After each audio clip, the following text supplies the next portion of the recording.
Hello, my friend. Before we begin, take a gentle breath and let your mind soften. Allow the world around you to grow quiet.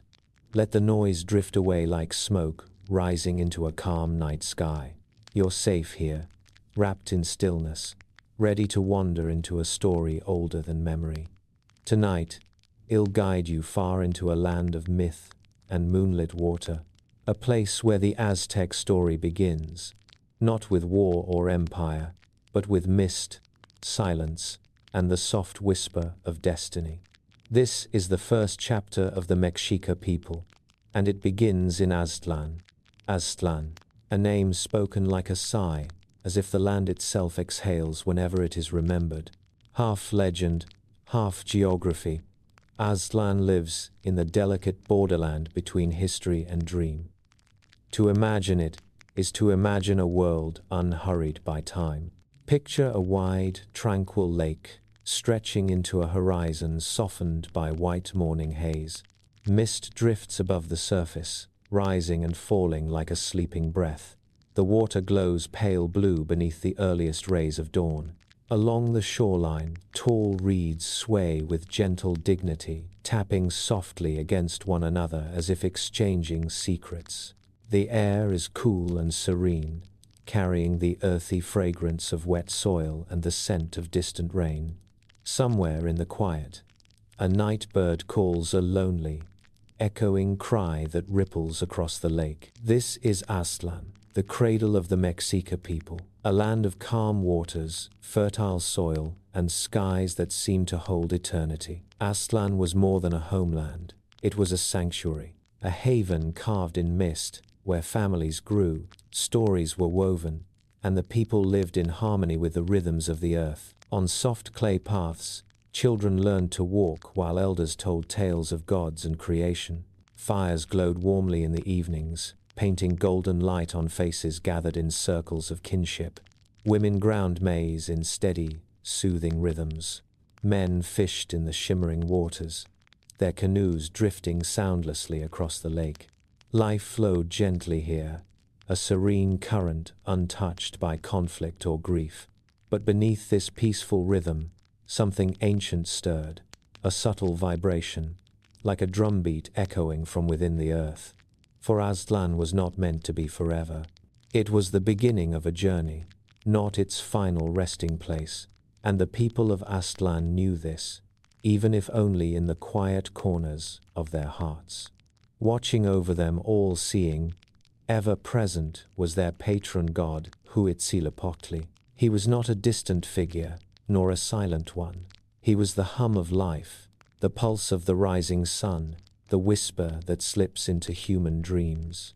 Huitzilopochtli, the hummingbird of the south, the warrior sun, the divine guide whose voice shapes destinies.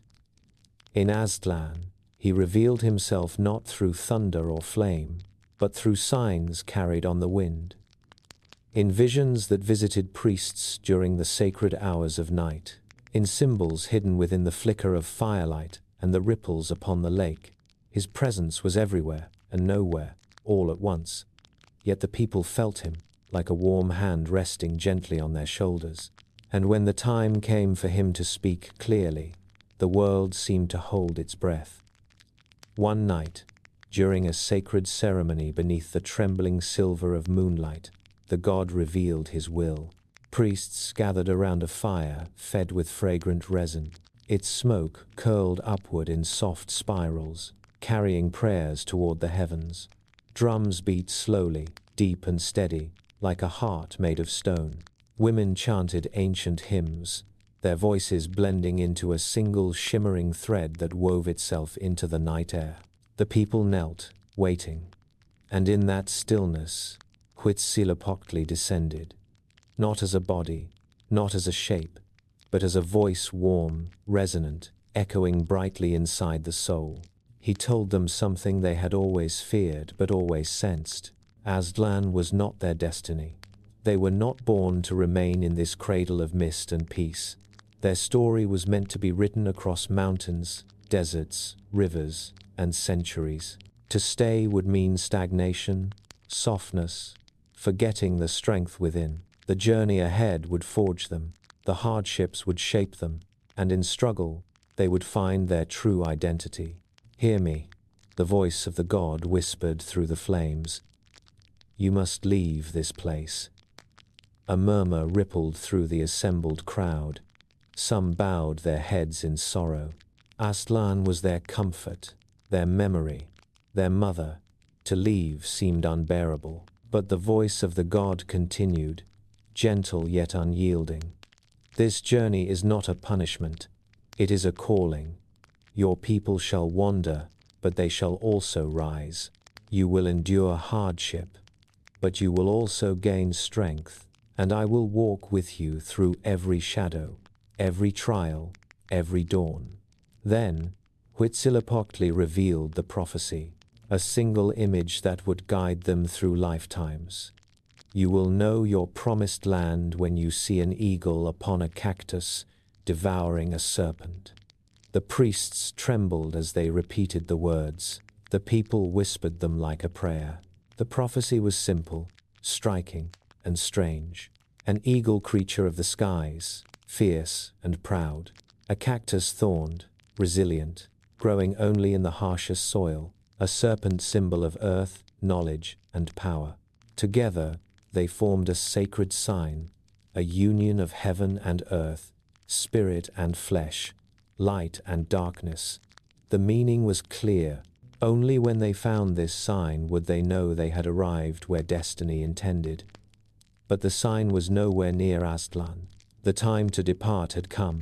When the ritual ended, the priests emerged from the temple with solemn faces. The people gathered in the cool night air, waiting for the words that would shape their future. With voices steady but heavy, the priests recounted the message of the god. Aztlan must be left behind. A collective hush settled over the crowd. Mothers held children closer. Warriors clenched their fists, torn between fear and determination. Elders nodded slowly, for they understood that destiny is not always tender. Sometimes, it is a fire that must be walked through. Still, there was no rebellion, no outrage, only acceptance. Faith ran deep through their veins, deeper than fear. If their God called them to walk into the unknown, then the unknown must be embraced. Preparations began the next day. Kalpulai kinship groups that formed the backbone of the community gathered to discuss the journey. Families sorted through what little they could carry: pottery, woven blankets, tools, baskets of maize. Fishermen patched their canoes and gathered nets. Craftsmen sharpened obsidian blades and shaped wooden shields. Priests prepared sacred bundles of feathers, jade beads, and idols, objects that carried the essence of their beliefs. People prayed at the lake's edge, asking for protection and strength. Some dipped their hands into the water for a final blessing. Others whispered farewells to the land that had raised them. The nights leading to their departure were filled with fires glowing across the lakeshore, like constellations fallen to earth. The flames flickered gently, painting warm light onto worried faces. Yet through the fear, something else grew. Hope. A quiet, tentative hope that felt like a seed pushing through soil. Because to be chosen by a god even for hardship was a privilege. They would not walk alone. On the morning of departure, Aztlan was a world of pale blue and silver. Mist hung thick over the water. The lake rippled softly, as if stirred by the breath of the gods. Birds rose from the reeds in slow arcs, their wings catching the first light of dawn. The people gathered with their belongings, wrapped in woven packs, strapped to their backs or carried in their arms. Children clung to their mothers. Warriors stood at the edges, gazing into the horizon they could not yet see. A quiet settled over the crowd, not fear, but reverence. They were stepping into the sacred unknown. The high priest raised the sacred bundle of Huitzilopochtli toward the sky. A hush fell deeper still. "Today," he whispered, "we begin the path the god has chosen for us. Today, we leave Aztlan, but we carry its spirit within us. And one day, when the eagle appears, we will know we have arrived. Then, as the sun finally crested the horizon, bathing the lake in soft gold, the people began to move. Slowly at first, a few steps, a few breaths, then steadily, with gathering resolve, canoes pushed off from the shore, feet pressed into fresh earth beyond the water's edge. And the long journey of the Mexica began. They walked with hearts heavy from leaving home, yet lit by the spark of destiny. They walked knowing that the world ahead was vast and unforgiving. They walked carrying fear, yes, but also courage, faith, and the prophecy that would echo across generations. Behind them, Aztlan faded into mist. Its waters shimmered softly as if offering a blessing. Its reeds swayed in a final farewell. Its birds sang a gentle parting song. Aztlan remained, unchanged yet forever distant. And the Mexica moved forward step by step, mile by mile, into the great unknown. A people shaped by prophecy. A people led by their God. A people destined to rise. This was the beginning. Soft as mist, sacred as dawn, and filled with the quiet promise of a future yet to unfold. Let us continue, softly and slowly, from where the story last rested. The Mexica have left Aztlan, stepping away from the cradle of mist and still waters. Ahead of them stretches a world vast and uncharted, lit by the warm breath of the sun and the silent glow of distant stars. The path will be harsh, the nights will be cold, the days will be scorched by merciless light. Yet the people keep walking, moved by faith, bound by destiny, guided by the whisper of a God who sees far beyond the horizon. Their long migration is about to unfold an odyssey carved across deserts, mountains, and valleys, shaping a people who will one day reshape the world. They begin by moving southward, leaving behind the gentle lakes of Aztlan. The landscape shifts gradually from soft wetlands to a harsher environment, a land where the earth is cracked, dry, and hungry. Northern Mexico unfolds before them like an ancient, forgotten canvas. Here, the wind carries the scent of dust and stone. The sky is wide, stretching endlessly, an enormous vault of shimmering blue that becomes a burning white under the midday sun. The desert breathes heat.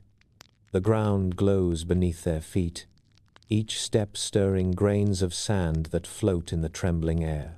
Rock formations rise like scattered monuments, jagged, towering pillars shaped by thousands of years of wind and silence. Mountains loom in the distance, their slopes made of dark basalt and volcanic stone, sharp-edged and unforgiving. These mountains will test every traveler. Their ridges are steep, their shadows deep, their nights brutally cold. The Mexica cross them slowly, carefully, step after careful step. Fire becomes their constant companion as they climb higher. At night, the temperature plummets, turning the desert into a sea of frost and shivering wind. Families gather close, huddling around flickering flames that cast golden halos onto weary faces. Children curl against their mothers, warriors stand guard, silhouettes etched against the moonlit peaks. The cold bites deep, seeping through woven blankets and animal skins, yet the people endure, whispering prayers to Huitzilopochtli as the fire crackles softly beside them. During the days, the desert awakens with heat. The sun blazes fiercely, pouring down upon them like liquid gold. Its light reflects off pale sands, making every step a battle against exhaustion. Still, they move with patience, as if each step is part of a sacred ritual. Their lives take on the rhythm of nomads. They hunt small game rabbits darting between thorny shrubs, deer moving like shadows through stony canyons. They gather nuts, seeds, and desert fruits with practiced care. They discover edible plants hidden beneath the sand, agave hearts, prickly pears, wild herbs that offer both nourishment and medicine. Sometimes the land is generous, Sometimes it offers almost nothing, but the Mexica grows skilled at reading its signs, sensing where water might hide beneath the surface, learning to track the movement of animals, understanding how to survive where others would falter. They plant small, fast-growing crops whenever they stay long enough, patches of maize, beans, and squash, carefully tended in sheltered pockets of soil. These gardens are fragile but precious, pieces of life coaxed from the harsh earth. The people eat sparingly, sharing what little they have.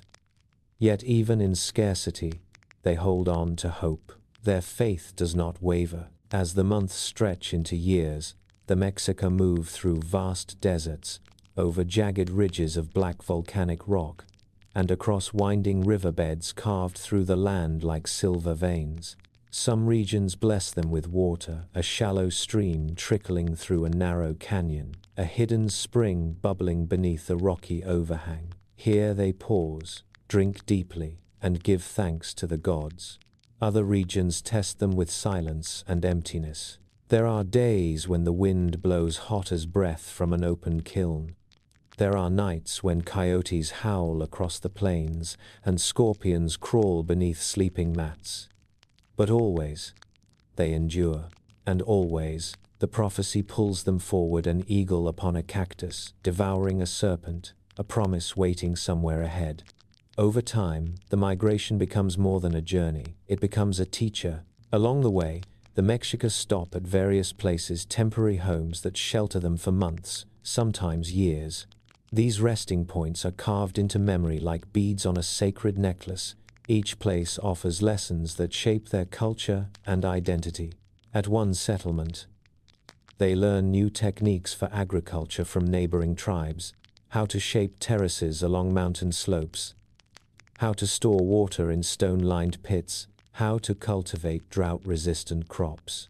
In another region, they meet artisans who teach them advanced methods of crafting obsidian blades and shaping clay vessels through fire.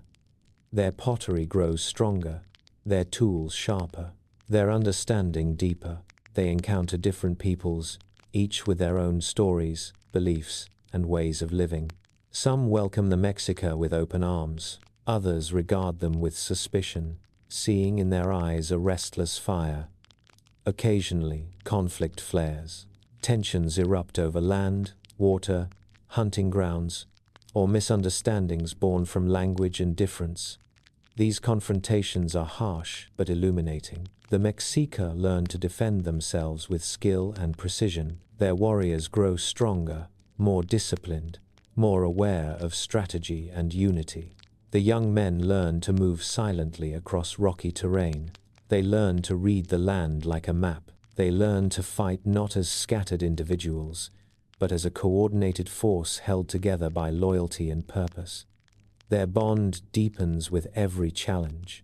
Their resilience solidifies. The hardships, the small victories, the fleeting friendships, the occasional defeats, all of these shape them into something new. No longer simply wanderers from Aztlan, they are becoming a people forged in motion, weathered by the land, sharpened by experience. A people preparing, though they do not yet know it, for extraordinary destiny. As years pass, the terrain slowly begins to shift. The harsh deserts of the north give way to landscapes with richer soil, cooler breezes, and more abundant water. The Mexica moves south, deeper into regions that are greener, more populated, and far more complex. They enter the borderlands of what will one day be known as Central Mexico. This is a land of valleys, lakes, mountains, and civilizations far older and wealthier than anything the Mexica have ever known. It is here, in this new world, that the next great stage of their journey begins. By the time the Mexica reach the Great Basin of central Mexico, the region is already thriving. It is the 12th and 13th centuries, the era when powerful city-states dominate the landscape. Cities rise around the shores of expansive lakes, connected by causeways, canals, and bustling trade routes. Fields of maize stretch across the countryside, markets hum with life, Temples tower over sprawling plazas where rituals are performed at dawn and dusk. The Mexica look upon this vast, vibrant world with wide eyes, part wonder, part longing, part fear. Among the towering powers of this region are Culhuacan, Texcoco, and Xochimilco. Each city-state boasts a proud lineage, well-trained armies, intricate political systems, and deep cultural roots. Their rulers trace their ancestry to ancient civilizations like the Toltecs, whose glory still echoes through legend. Compared to them, the Mexica appear small newcomers, wanderers, rough around the edges. To the proud inhabitants of the valley, the Mexica seem like people from the margins, nomads hardened by deserts, unrefined, lacking in elegance. And soon, the whispers begin. Barbarians from the north, wanderers with calloused feet, ragged hunters who know nothing of cities. The Mexica hear these words. They see the way others look at them, sometimes with amusement, sometimes with pity, sometimes with disdain, but they do not break. Their pride is quiet but firm, built on the memory of a god's promise. Though the valley is beautiful, it is not yet their home. They have not seen the eagle. They have not found the cactus. They have not fulfilled the prophecy. So they adapt. They observe. They learn. They reshape themselves piece by piece. They watch the farmers of the valley, mastering new techniques of irrigation and canal building. They study the builders, learning how to shape stone, raise temples, and construct stable homes. They listen to merchants, absorbing knowledge of trade networks that stretch across mountains, forests, and coastlines. They admire the rituals of priests and the discipline of armies. And slowly, they begin to understand the beating heart of this region. Each interaction becomes a lesson. Each challenge becomes an opportunity. Though others see them as crude, the Mexica see themselves as unfinished, still becoming, still growing, still moving toward the moment destiny promised. But the road will not be smooth. The valley's great powers do not welcome outsiders lightly. Suspicion shadows the Mexica wherever they travel. Their strange rituals unsettle some. Their fierce devotion to Huitzilopochtli confuses others. Their growing numbers provoke concern. Some cities allow them temporary refuge, only to expel them when tensions rise. Other cities hire them as mercenaries, a role the Mexica take too naturally. Their years in the desert have sharpened them into formidable warriors. They fight with ferocity, precision, and a commitment that surprises even their employers. But despite their skill, they remain outsiders, strangers, temporary tools in the political games of greater powers. Yet every expulsion pushes them forward. Every rejection strengthens their resolve. And every battle teaches them more about the world they hope to one day call their own. Step by step, the Mexica carve a path through central Mexico. They settle briefly in one place, only to move again. They plant crops, build homes, raise altars only to abandon them when forced to leave. Still, they never lose faith. The prophecy lives in their hearts, a quiet ember that refuses to fade.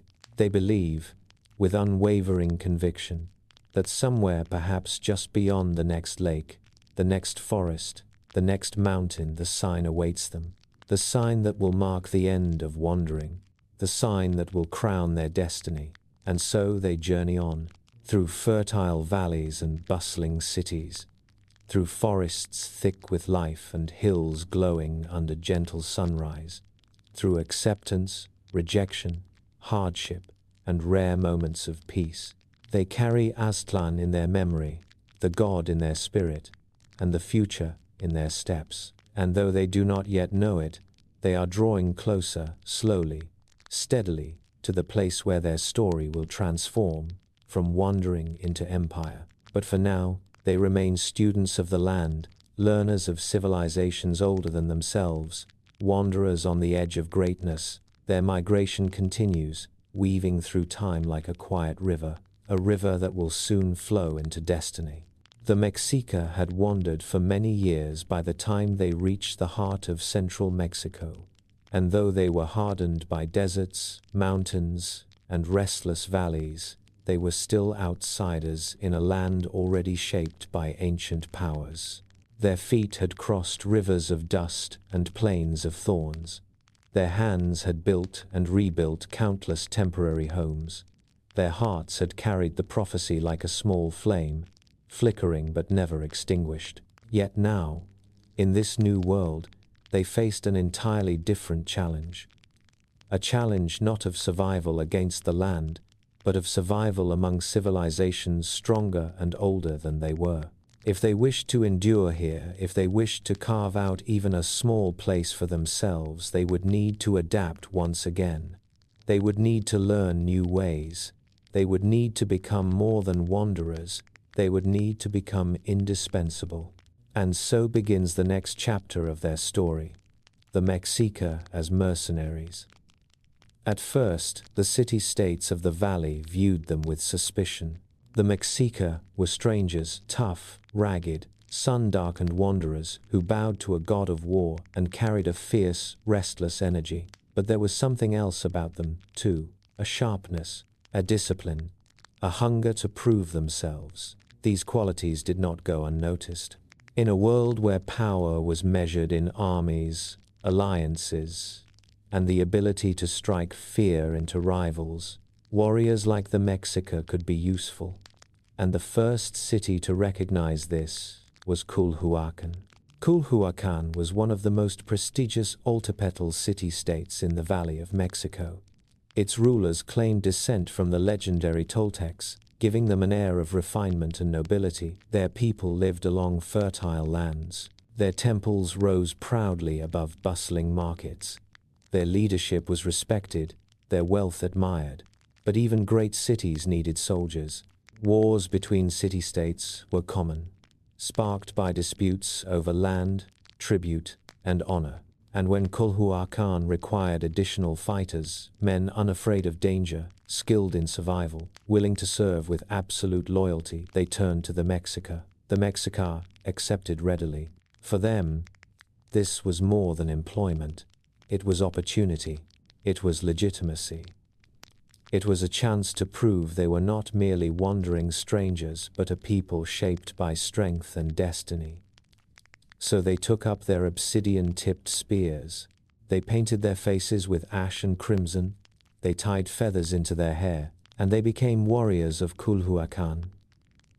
Their first battles were not in open fields, but in the watery labyrinth that defined the valley, the lakes. The Mexica quickly learned to fight in an environment unlike any they had seen.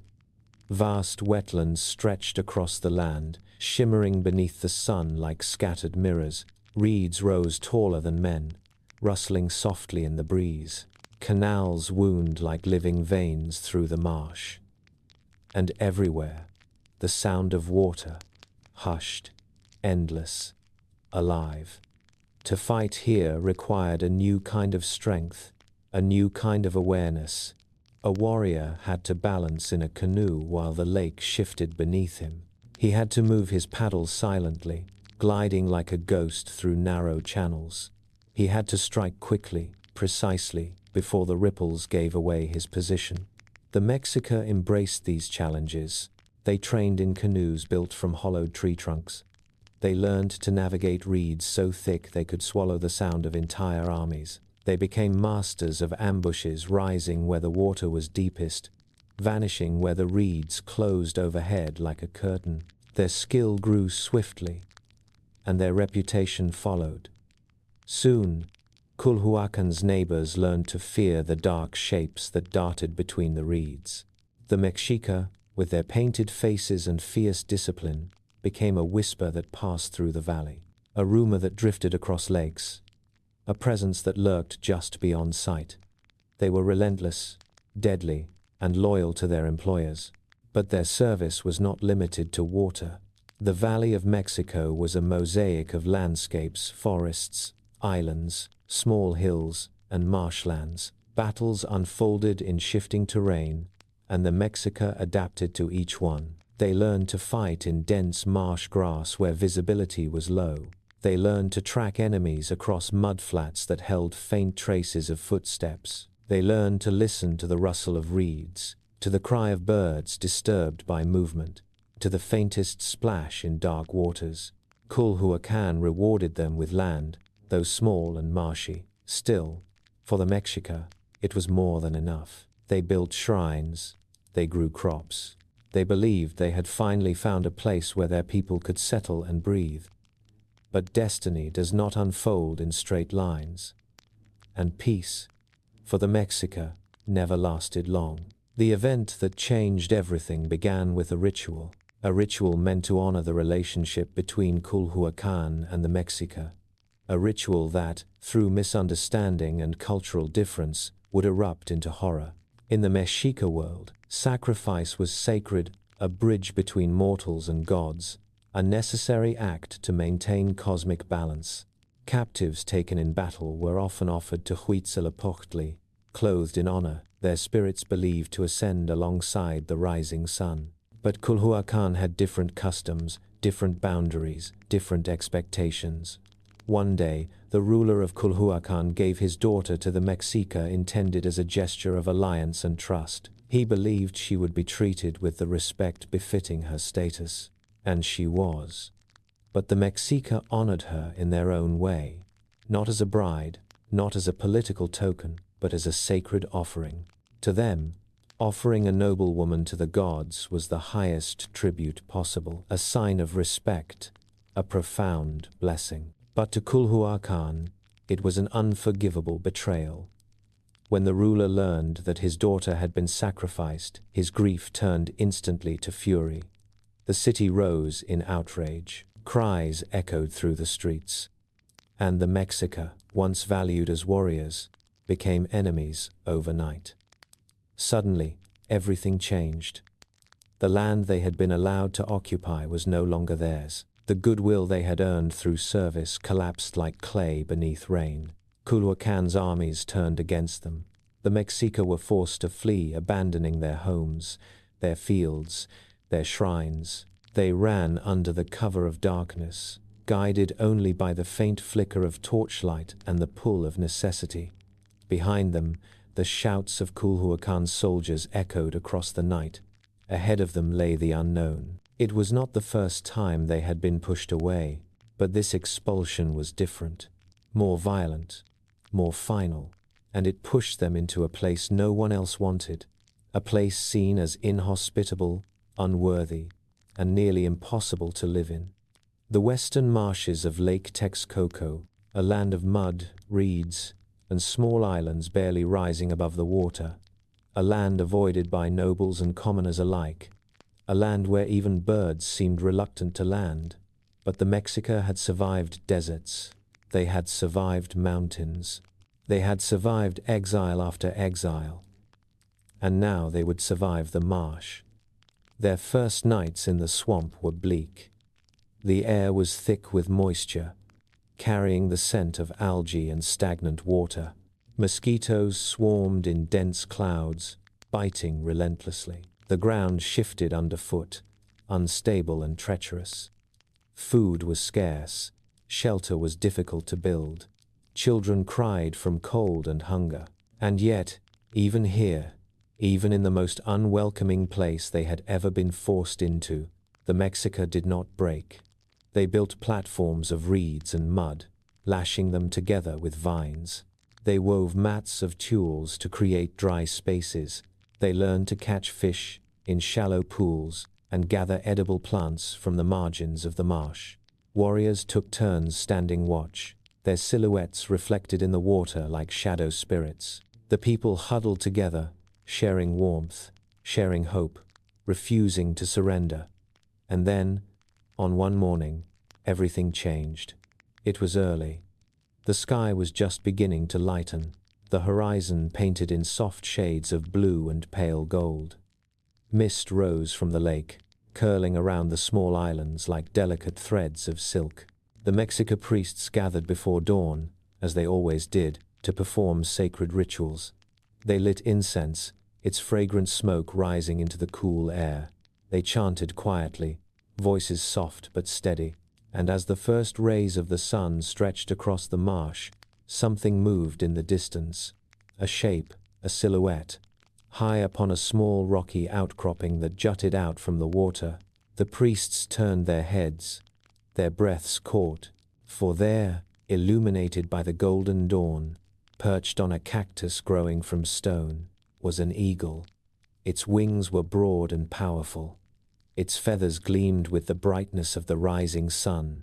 Its stance was regal, commanding, steady as the earth itself, and clutched in its talons, writhing helplessly, was a serpent. The eagle bent down. Its beak tore into the serpent's flesh. The vision was clear, undeniable, sacred. The priests stared in awe. Their hearts pounded with a mixture of fear and joy. Tears filled their eyes, for the prophecy had been fulfilled.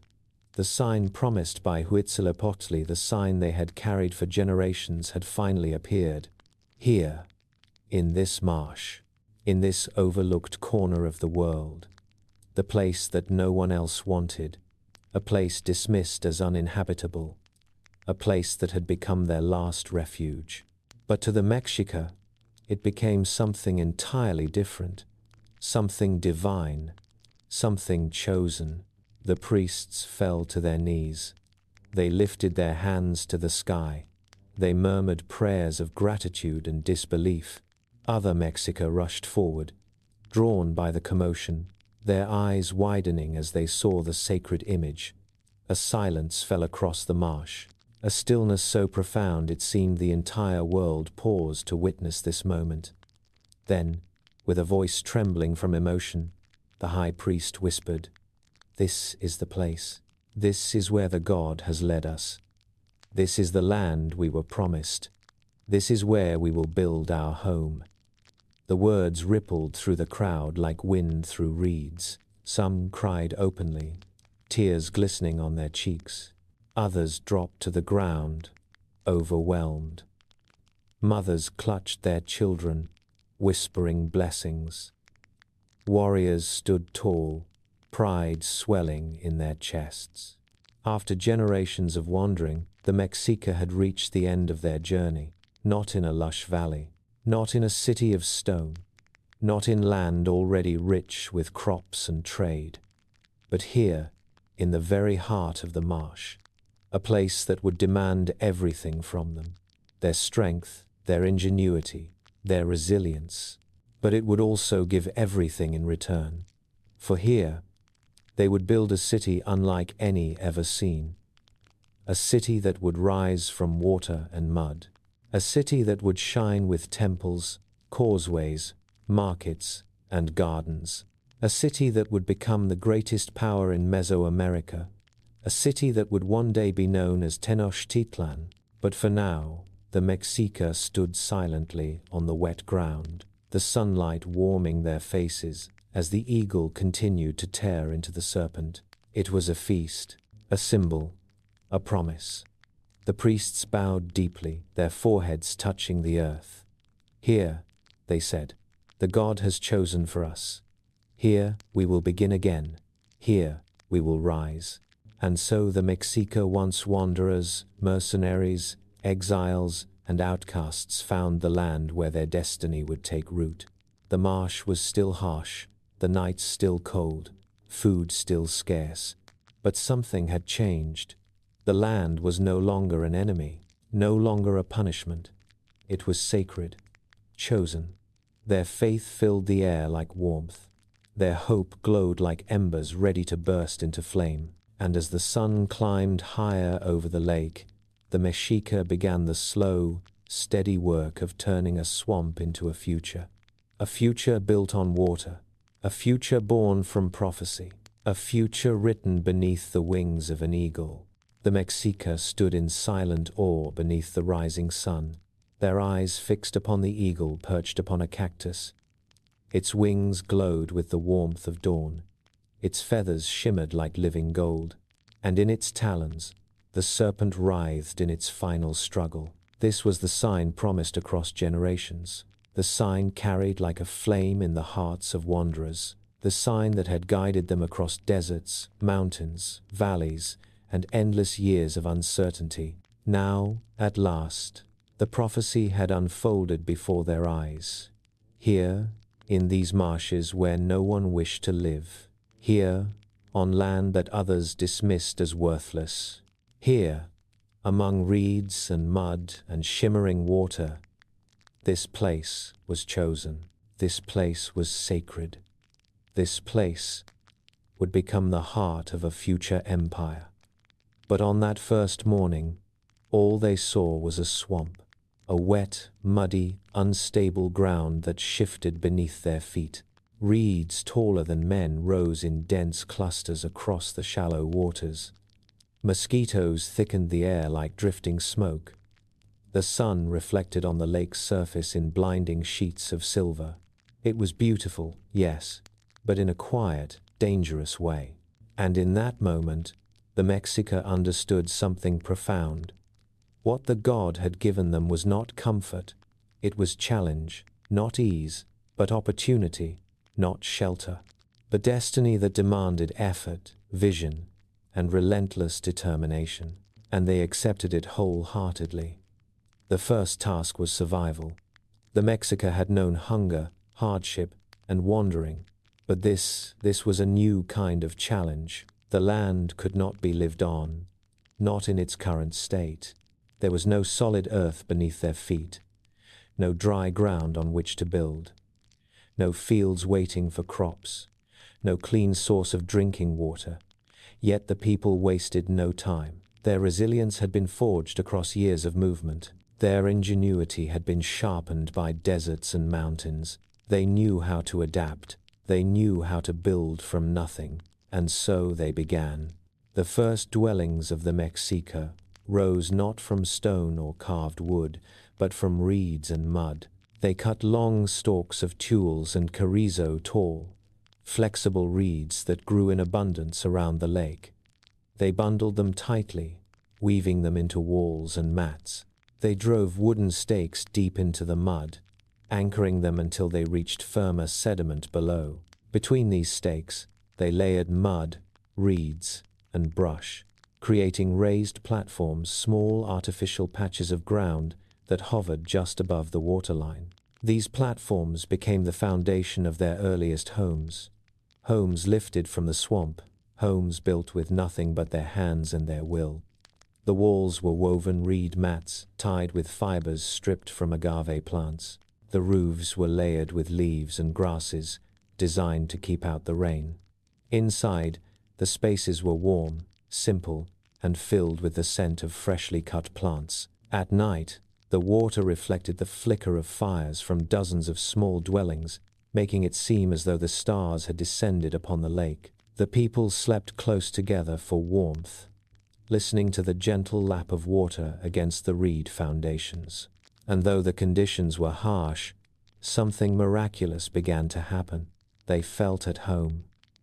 For the first time in generations, this place of mud and water was not a burden. It was a beginning. Still, survival was difficult. The marsh offered fish, birds, and edible plants, but not enough for a growing population. Water was everywhere, but most of it was brackish, bitter, unsuitable for drinking. Rainwater had to be collected in clay vessels. Canoes had to be carved to navigate the shallow channels. Every task demanded effort. Yet the Mexica did not despair. They worked together tirelessly, the Culpali kinship groups sharing resources and labor. They built walkways of bundled reeds. They dug shallow wells. They crafted nets to fish and snares to trap birds. Every day, they solved problems no one else had dared to face. And slowly, their settlement began to grow. But it was not enough to survive. They had to thrive. They had to build not just homes, but a life, a culture, a future. And for that, they needed land that did not exist. The marshland provided only water, mud, and reeds. Yet, this limitation sparked one of the greatest innovations in human history, an invention that would transform the Mexica from wanderers into master builders. an invention that would one day astonish the world. The Chinampa. The idea was born from observation. The Mexica watched how floating mats of vegetation naturally accumulated in the water clusters of reeds, algae, and driftwood that formed small, nutrient-rich layers. They saw that plants grew exceptionally well on these floating masses, and from this, inspiration took root. What if the Mexica could build their own islands? What if they could create land where there was none? What if the marsh could become a garden? The process began with wooden stakes. Long poles of ahuejote willow trees that thrived in wet soil were driven deep into the lakebed, forming rectangular frames. These frames marked the outlines of future chinampas. Within these wooden borders, the Mexica laid down layers of reeds and brush. They piled mud scooped from the bottom of the lake into the frame, spreading it evenly. They added more vegetation, then more mud, creating alternating layers like a living cake of earth and plant matter. Over time, the layers compressed and solidified, forming fertile, elevated plots of land. But the ingenuity didn't stop there. Along the edges of these new islands, the Mexica planted rows of willow trees. The roots grew downward, intertwining with the layers of mud and reeds. The trees anchored the island, held it steady, made it permanent. Each chinampa became a masterpiece of engineering, stable, fertile, and incredibly productive. So productive, in fact, that a single chinampa could yield crops multiple times a year. 7 harvests annually, unheard of in most regions. Maize, beans, squash, chiles, flowers, medicinal herbs, all grew abundantly in the rich, replenished soil. The lake provided everything: nutrients, water, and stability. The Mexica provided genius. The Chinampa system did more than create farmland. It created community. Families worked side by side in the cool morning air, their reflections shimmering on the water as they tended crops. Children learned to paddle canoes between the islands, their laughter echoing through the channels. Markets began to form as surplus crops were traded with neighboring settlements. The once barren marsh transformed into a vibrant mosaic of green fields and narrow waterways, a floating garden that astonished anyone who saw it. The Mexica were no longer wanderers, no longer mercenaries, no longer outsiders clinging to hope. They had become builders, architects, farmers, creators of a new world. The Chinampas were more than land, they were identity. They turned hardship into opportunity. They turned adversity into innovation. They turned a swamp into the foundation of an empire. As their environment grew, their society evolved with it. What had once been temporary structures now formed the beginnings of a city. Calpulli organized themselves with clear roles. Some groups focused on agriculture, tending chinampas and ensuring the community had food. Others became artisans, crafting pottery, weaving textiles, shaping obsidian blades, and producing tools. Warriors trained daily, guarding their settlement and maintaining order.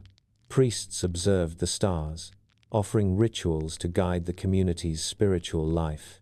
Each Calpulli had leaders responsible for distributing land, resolving disputes, and coordinating labor. Slowly, a social structure emerged, balanced, functional, and deeply rooted in cooperation. At the center of this evolving society stood a new structure, a small temple dedicated to Huitzilopochtli. It was modest at first, built from reeds and mud, with steps that rose only a few meters above the water. But to the Mexica, it was the heart of their world, the place where the god who guided them across decades of wandering now resided. Every morning, incense curled into the sky from its platform. Every evening, chants drifted across the lake, soft and rhythmic, weaving through the reeds like threads of sound. The temple was a constant reminder: they were chosen, they were guided, they were home. As the population grew, so did their confidence. Their resources increased, their skills advanced, their faith deepened.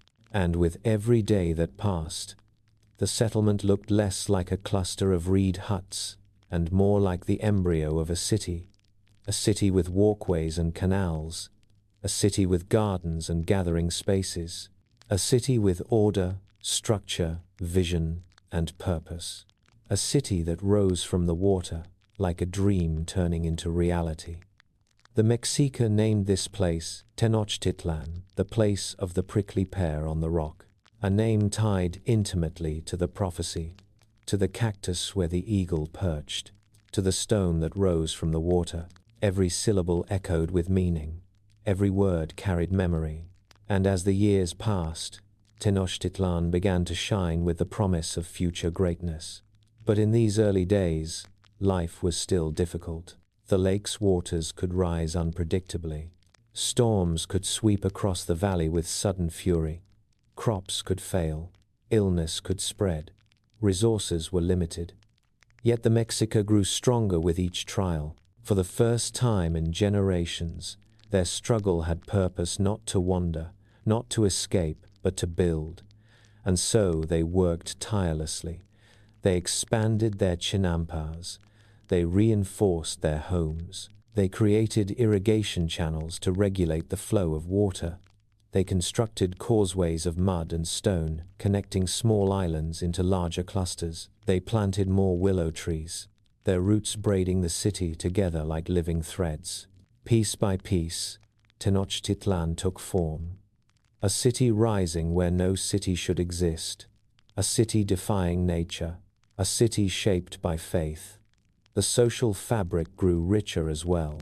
As the Calpulli strengthened, each group developed specialized roles. Some became carpenters, shaping canoes and building larger structures. Others became stoneworkers, preparing for future temples made not from reeds but from solid earth and volcanic rock. Potters created vessels to store rainwater and food. Weavers produced mats, clothing, and ceremonial garments. Merchants began traveling across the lake, trading fish, vegetables, obsidian tools, and handmade crafts. Every person contributed, and every contribution mattered. And at the spiritual center of it all, the temple to Huitzilopochtli grew. The Mexica added new platforms, new steps, new altars, painted murals, carved symbols. This temple was more than a place of worship.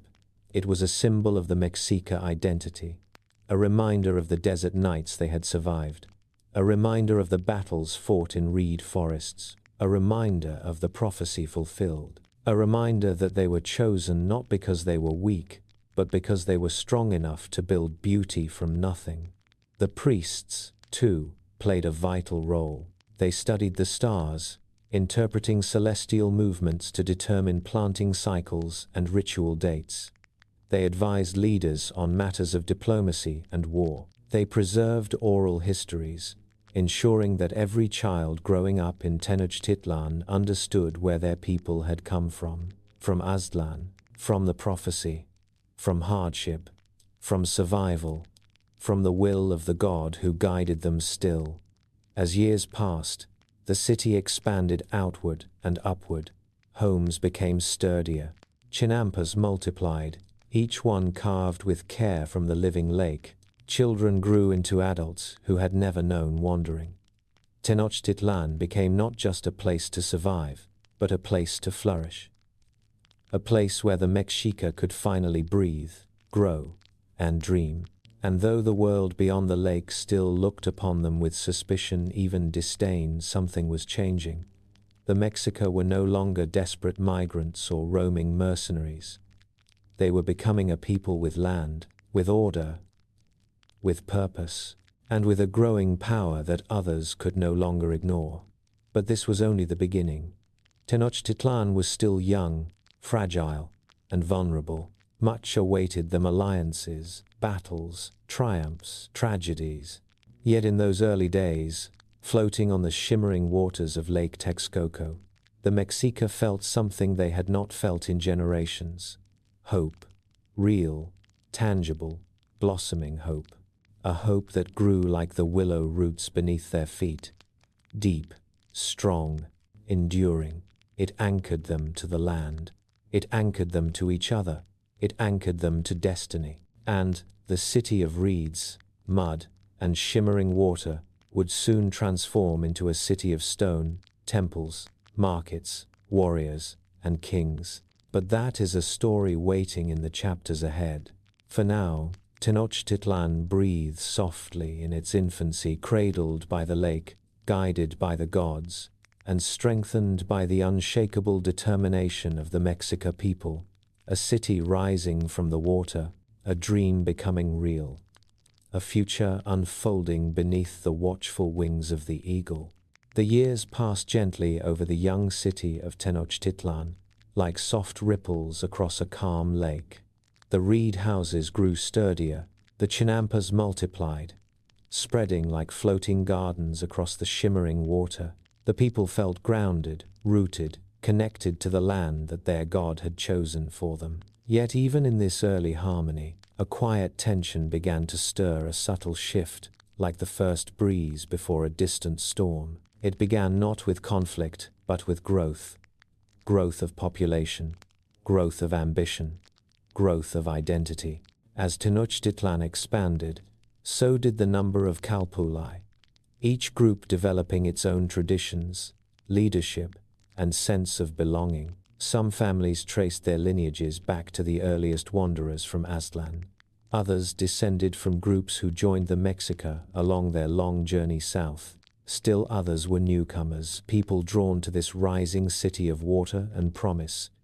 With diversity came difference. With difference came friction. But the friction was gentle at first, like two branches brushing against each other in the wind. Among the Kalpuli, one particular faction felt increasingly distinct from the others. They were proud, ambitious, confident in their heritage and their connection to the old ways. They believed their interpretation of the Mexica identity was truer, sharper, more faithful to the wandering spirit that had defined their ancestors. Tensions grew quietly, slowly, over the course of seasons. Disagreements over land distribution, over ritual practices, over leadership, over direction. But none of these disagreements were enough to break the unity of the Mexica people. Not yet. Still, a sense of separation deepened like a quiet river carving its path. And eventually, the divide became too wide to ignore. One group, strong, determined, and confident, chose to leave the growing heart of Tenochtitlan and establish their own settlement. They did not leave out of hatred, nor out of rebellion, but because they believed there was room for two centers of Mexica life, two places to grow, two cities to shape the future. And so, with the blessing of the elders and the guidance of the priests, they paddled north across the waters of Lake Texcoco. They settled on a nearby island, only a short distance from Tenochtitlan. There, they built their own chinampas, their own temples, their own homes. They raised banners, performed rituals, and carved their identity into the soft earth beneath their feet. They named their new city Tlatelolco, and thus, the Mexica became a people of two cities. Tenochtitlan remained the spiritual heart, the birthplace of prophecy, the site of the sacred cactus and the divine eagle. Tlatelolco, meanwhile, became something different, something dynamic, ambitious, and economically driven. The relationship between the two cities was complex. They were siblings, born from the same mother but destined for different paths. They cooperated, often closely. They shared language, culture, religion, and ancestry. They defended each other in times of conflict. They blended families through marriage. Their priests consulted one another during festivals. Their warriors stood side by side when threats loomed across the valley. Yet beneath the cooperation, there was a quiet, persistent rivalry. A rivalry not unlike the tension that exists between two stars orbiting the same sun, each bright, each powerful, each determined to shine in its own way. The rivalry was not hostile, not violent, but it was real, and it would shape the character of each city. Tenochtitlan grew into a place of governance, ritual, and expanding political power. Its rulers sought to assert influence over the lake region. Its priests maintained the most sacred temples. Its Kalpuli formed a structured and disciplined society, preparing for the future that the gods had promised. Tlatelolco, meanwhile, grew into something entirely different, something that would eventually make it famous throughout all of Mesoamerica. It became a city of merchants, a city of exchange, a city of movement, a city where the world came to trade. Because on this island, surrounded by the glittering waters of Lake Texcoco, the Mexica built a marketplace so large, so vibrant, so astonishing, that travelers from distant lands would speak of it in awe for generations. The market of Tlatelolco. It began modestly simple stalls built from cane and reed. Women selling pottery they had shaped with their own hands. Farmers offering baskets of maize, beans, chiles, and squash grown from the fertile Chinampa soil. Fishermen laying out shimmering tilapia and axolotls caught in the shallows. Hunters bringing rabbits, ducks, and quail. Artisans displaying obsidian blades, carved wooden figurines, and woven fabrics dyed with the colors of the valley. Merchants arriving in canoes from across the lake, their boats piled with goods. Every morning, the marketplace awoke like a living creature. Voices filled the air, soft at first, then rising into a rhythmic hum. Stalls opened, people gathered. Activity rippled outward like waves across the water. But Tlatelolco's market did not remain small for long. It grew, and grew, and grew until it became the single largest marketplace in all of Mesoamerica.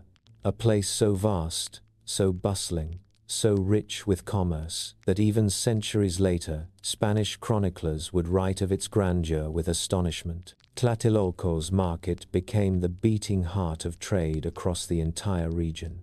Goods from distant lands flowed into the city like rivers feeding a great lake. From the Gulf Coast came cacao beans, the currency of the elite, the treasure of nobility, the nectar from which chocolate was born. Traders carried them in woven sacks, their fragrant scent rich and earthy. From the warm coastal regions to the south came cotton, soft, white, spun into fine clothing for nobles and warriors alike. Cotton was a luxury in the highlands, and it became one of the most valued items in the market. From Guerrero and Oaxaca arrived jade and turquoise, stones that glowed with deep green and blue light, carved into amulets, masks, and jewelry. From the volcanic regions came obsidian sharp, glossy, black as midnight, capable of cutting with a precision unmatched by metal. From highland hunters came animal pelts and bird feathers, vibrant quetzal plumes glowing green like emerald fire, scarlet macaw feathers burning like captured sunlight, and the spotted skins of jaguars worn by elite warriors. From artisans arrived baskets, pottery, tools, sculptures, woven mats, musical instruments, and ornaments. Salt from the lake shore, dried fish from coastal traders, honey from forest beekeepers, herbs and medicines carried by skilled healers. Even live animals were sold: turkeys, ducks, parrots, small dogs, and exotic birds gathered from far-off places. Everything had value. Everything had a buyer. Everything had a place. The market was divided into sections, each dedicated to a particular craft or commodity. One area was filled with cloth, textiles hanging like colorful banners swaying gently in the breeze. Another held food pyramids of maize, baskets of beans, piles of fresh fruit. Another was dedicated to weapons and tools, obsidian blades, atlatls, shields, and armor. Another was filled with pottery, shimmering in earthy tones of red and brown. Another with jewelry, glittering under the morning sun.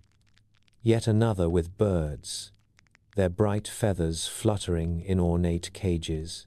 And for every item there were sellers, buyers, inspectors, and judges. The market was not chaotic. It was organized, structured, guided by rules, and overseen by officials who ensured fairness and order. Bartering, exchanging, negotiating, every skill of commerce thrived here. People came not only to buy but to observe the pulse of the world. In Tlatelolco, one could learn news from distant lands, discover political shifts, hear rumors of alliances and wars. The marketplace was not only an economic hub but a cultural and social one. It was a place where languages mixed, ideas traveled, and the Mexica learned about the wider world beyond their lake. As Tlatelolco grew in commercial strength, Tenochtitlan grew in political and spiritual authority. The two cities complemented each other beautifully, one governing, one trading, one praying, one exchanging, one leading, one connecting. Together, they formed a dual power unlike anything else in the region. At times, rivalry flared. Tlatelolco boasted of its wealth, its merchants, its bustling life. Tenochtitlan boasted of its temples, its warriors, its rising influence.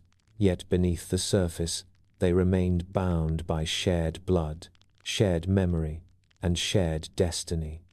Both cities knew that their strength grew from cooperation. Both cities knew that unity would determine their future. Both cities knew that the prophecy had brought them here together, and together they would rise. As years passed, the waterways between the two cities filled with canoes carrying goods, families, priests, and warriors. Marriages connected noble lineages. Diplomacy strengthened bonds. Rituals were shared. Festivals brought both cities together in celebration. The drumbeats of Tenochtitlan echoed across the lake and were answered by the songs of Tlatelolco. The smoke from incense offerings rose from both temples, curling upward into the same sky. Step by step, the Mexica grew stronger through this duality. One city sharpened the blade, the other polished the gem. One city raised warriors, the other raised wealth. Together, they created a balance that would soon propel them far beyond the role of newcomers in the valley. For now, though, the two cities existed in a delicate harmony, two siblings, each unique, each essential. Tenochtitlan with its rising temples and growing political order, Tlatelolco with its bustling markets and vibrant commerce, both standing upon floating gardens, anchored by willow roots and human determination, both shaped by the same hardships, the same origins, the same God, and both destined to merge into a single powerful force that would one day command all of central Mexico. But that story belongs to the chapters yet to come.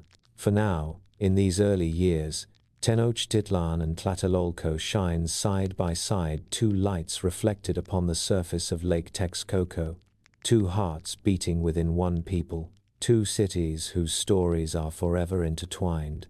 The two cities, Tenochtitlan and Tlatelolco, continued to grow side by side on the shimmering waters of Lake Texcoco, their reflections dancing softly across the surface like twin spirits.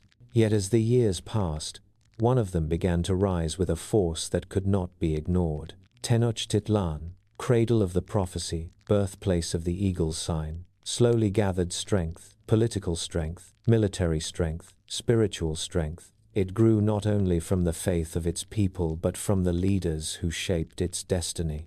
And so we enter a new chapter, one defined by the early rulers of Tenochtitlan. The men whose decisions lifted the city from reed foundations to the first stones of empire. The first to guide this transformation was Acamapichtli.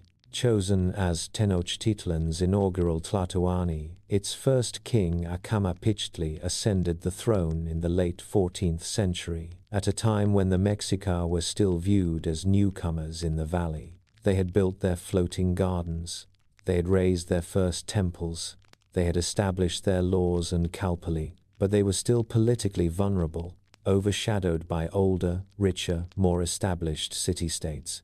Acamapichtli understood this. He knew that survival would depend not simply on strength, but on structure, on building the kind of internal stability that no enemy could easily uproot. And so his rule began with reform. One of his first and most important actions was to reshape the land system. The Chinampas were fertile and productive, but they needed proper organization. Acamapictli distributed land through the Kalpuli system, ensuring that every family and lineage had a defined space to cultivate and govern. This gave the people a sense of ownership, responsibility, and connection to the land they had created. It also created order and agricultural rhythm that fed the growing population and laid a foundation for future prosperity. Under his guidance, canals were expanded, chinampas were multiplied, and the city's infrastructure began to stabilize. Acamapictli also oversaw the construction of stronger buildings, marking the gradual transition from reed structures to stone-based architecture. The people felt the difference. Tenochtitlán was no longer just a cluster of floating gardens. It was becoming a city. A true city, solid, stable, and full of promise. But Acamapictli's vision extended beyond infrastructure. He knew that political legitimacy mattered just as much, and so he forged crucial alliances, especially through marriage. He married women from noble families of other Altepetl, weaving Tenochtitlan into the wider political fabric of the Valley of Mexico. Through these marriages, he strengthened ties and elevated the status of his city. By the time Acamapictli's reign ended, Tenochtitlan was no longer a marginal settlement. It was a rising center with order, leadership, and potential. After Acamapictli's passing, his son Huitzilihuitl rose to power. His reign was marked not by war but by diplomacy, growth, and opportunity. Huitzilihuitl inherited a city with expanding chinampas and swelling population, but he understood that prosperity required more than land. It required resources and relationships. Thus, he continued his father's legacy of building alliances, but he took it further. One of his most consequential moves was marrying into the royal family of Azcapotzalco, the dominant power in the valley. Azcapotzalco controlled trade, tribute, and influence across the region. To gain its favor meant economic security. Through this marriage, Huitzilihuitl secured trade access and tribute rights that greatly benefited Tenochtitlan. Cotton, rare feathers, fine goods, and resources flowed into the city like water through the canals. The economy blossomed, merchants thrived, craftsmen prospered. Tenochtitlan's markets filled with life and color. The city grew in wealth, confidence, and stature. During Huitzilihuitl's reign, the Mexica began wearing cotton clothing, a luxury previously unattainable. This simple change symbolized something greater. Tenochtitlan had stepped into a new level of prosperity. Yet even as the city flourished, its dependence on Azcapotzalco cast a long shadow. The Tepanec Empire, ruled from Azcapotzalco, was powerful, demanding, and often unpredictable. And beneath the surface, tensions simmered. When Huitzilihuitl died, his successor Chimalpopoca inherited both the benefits and the burdens of this relationship. Chimalpopoca tried to maintain harmony, continuing the tribute to Azcapotzalco and relying on its rulers for protection. He even initiated major construction projects, causeways, canals, and public works that strengthened Tenochtitlan's infrastructure. But the political environment had begun to shift. Azcapotzalco's ruler, Tezozamoc, had been a strong and somewhat benevolent overlord. When he died, however, power passed to his son Maxtla, a leader whose temperament differed sharply from his father's. Maxtla viewed the Mexica with suspicion and hostility. He saw Tenochtitlan's growing wealth as a threat. He viewed Chimalpopoca not as an ally but as a potential rival. And soon, the relationship between the two cities spiraled into distrust. Rumors spread across the valley that Maxtla planned to weaken Tenochtitlan, perhaps even destroy it. Tribute demands increased. Tensions rose. And then came the event that would forever alter the fate of the Mexica, the assassination of Chimalpopoca. The story is shrouded in mystery. Some say he willingly offered himself as a sacrifice after losing hope. Others say he was strangled in a prison cell by Maxtla's orders. Whatever the truth, what mattered was the effect. The people of Tenochtitlan awakened to a brutal realization. Azcapotzalco was no longer their protector, it was their enemy. Their overlord had turned into their oppressor, their security had turned into suffocation. Chimalpopoca's death shook the city like a great storm rolling across the lake. Fear spread, anger grew. But beneath the fear, something else stirred, a deeper force, a force that had been building for generations, a force waiting for the right moment, a force that would soon erupt into destiny. Into this moment stepped Itzcoatl, the next Tlatoani of Tenochtitlan. His name meant obsidian serpent, and like the blade carved from volcanic glass, his leadership would be sharp, decisive, and transformative. Itzcoatl understood that Tenochtitlan could no longer remain under Tepanec domination. He knew that survival demanded boldness, and so he made a choice that would change everything. He prepared for war. Not a small battle, not a rebellion doomed to fail, but a sweeping, strategic confrontation, a war that would bring together allies, a war that would break the chains of Tepanec rule forever. This was the beginning of a conflict that would reshape the entire Valley of Mexico, a conflict that would birth an empire. To defeat Azcapotzalco, Tenochtitlan could not stand alone. The Tepanec Empire was too strong, too entrenched. So Itzcoatl sought allies among those who also suffered under Tepanec oppression. The most important of these was Texcoco, a powerful city-state whose rightful ruler, Nezahualcoyotl, had been driven into exile by Maxtla.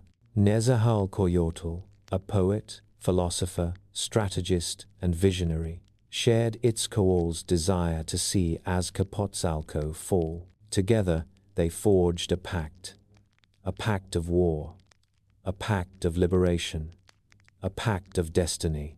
To strengthen their position further, they brought in a third ally, Tlacopan, another Tepanec city whose leadership had grown disillusioned with Maxtla's tyranny. And so was born the Triple Alliance. 3 cities, 3 powers, 3 voices speaking with a single purpose. Tenochtitlan, Texcoco, Tlacopan, united not by convenience, but by necessity. United by shared suffering. United by a vision of a new future. Together, they faced the mighty Azcapotzalco. The war that followed was fierce. Battles raged across the valley. Cities chose sides. Canoes filled the lakes with the sounds of war drums and shouts of warriors. Obsidian blades flashed in the sun. Spears flew like dark shadows slicing through the air. The Mexica fought with ferocity born from decades of struggle. Texcoco brought strategy, engineering, and leadership. Tlacopan provided crucial support and resources. The Tepanecs fought desperately, but Maxtla's cruelty had weakened their alliances. One by one, their defenses crumbled. And in 1428, the unthinkable happened. Azcapotzalco fell. The fortress that had dominated the valley for generations collapsed under the combined force of the Triple Alliance. The Tepanec Empire shattered. Its influence vanished. Its grip on the region dissolved like mist before the morning sun. And from these ruins, something new emerged. Something powerful. Something destined to reshape history. The victory of 1428 was more than a military triumph. It was a rebirth, a transformation. A turning point that lifted the Mexica from marginal outsiders to rising rulers of the valley. The Triple Alliance established a new order. Texcoco would become the center of culture and law. Tlacopan would gain its share of tribute and influence. And Tenochtitlan, now the strongest military force, would ascend as the dominant power.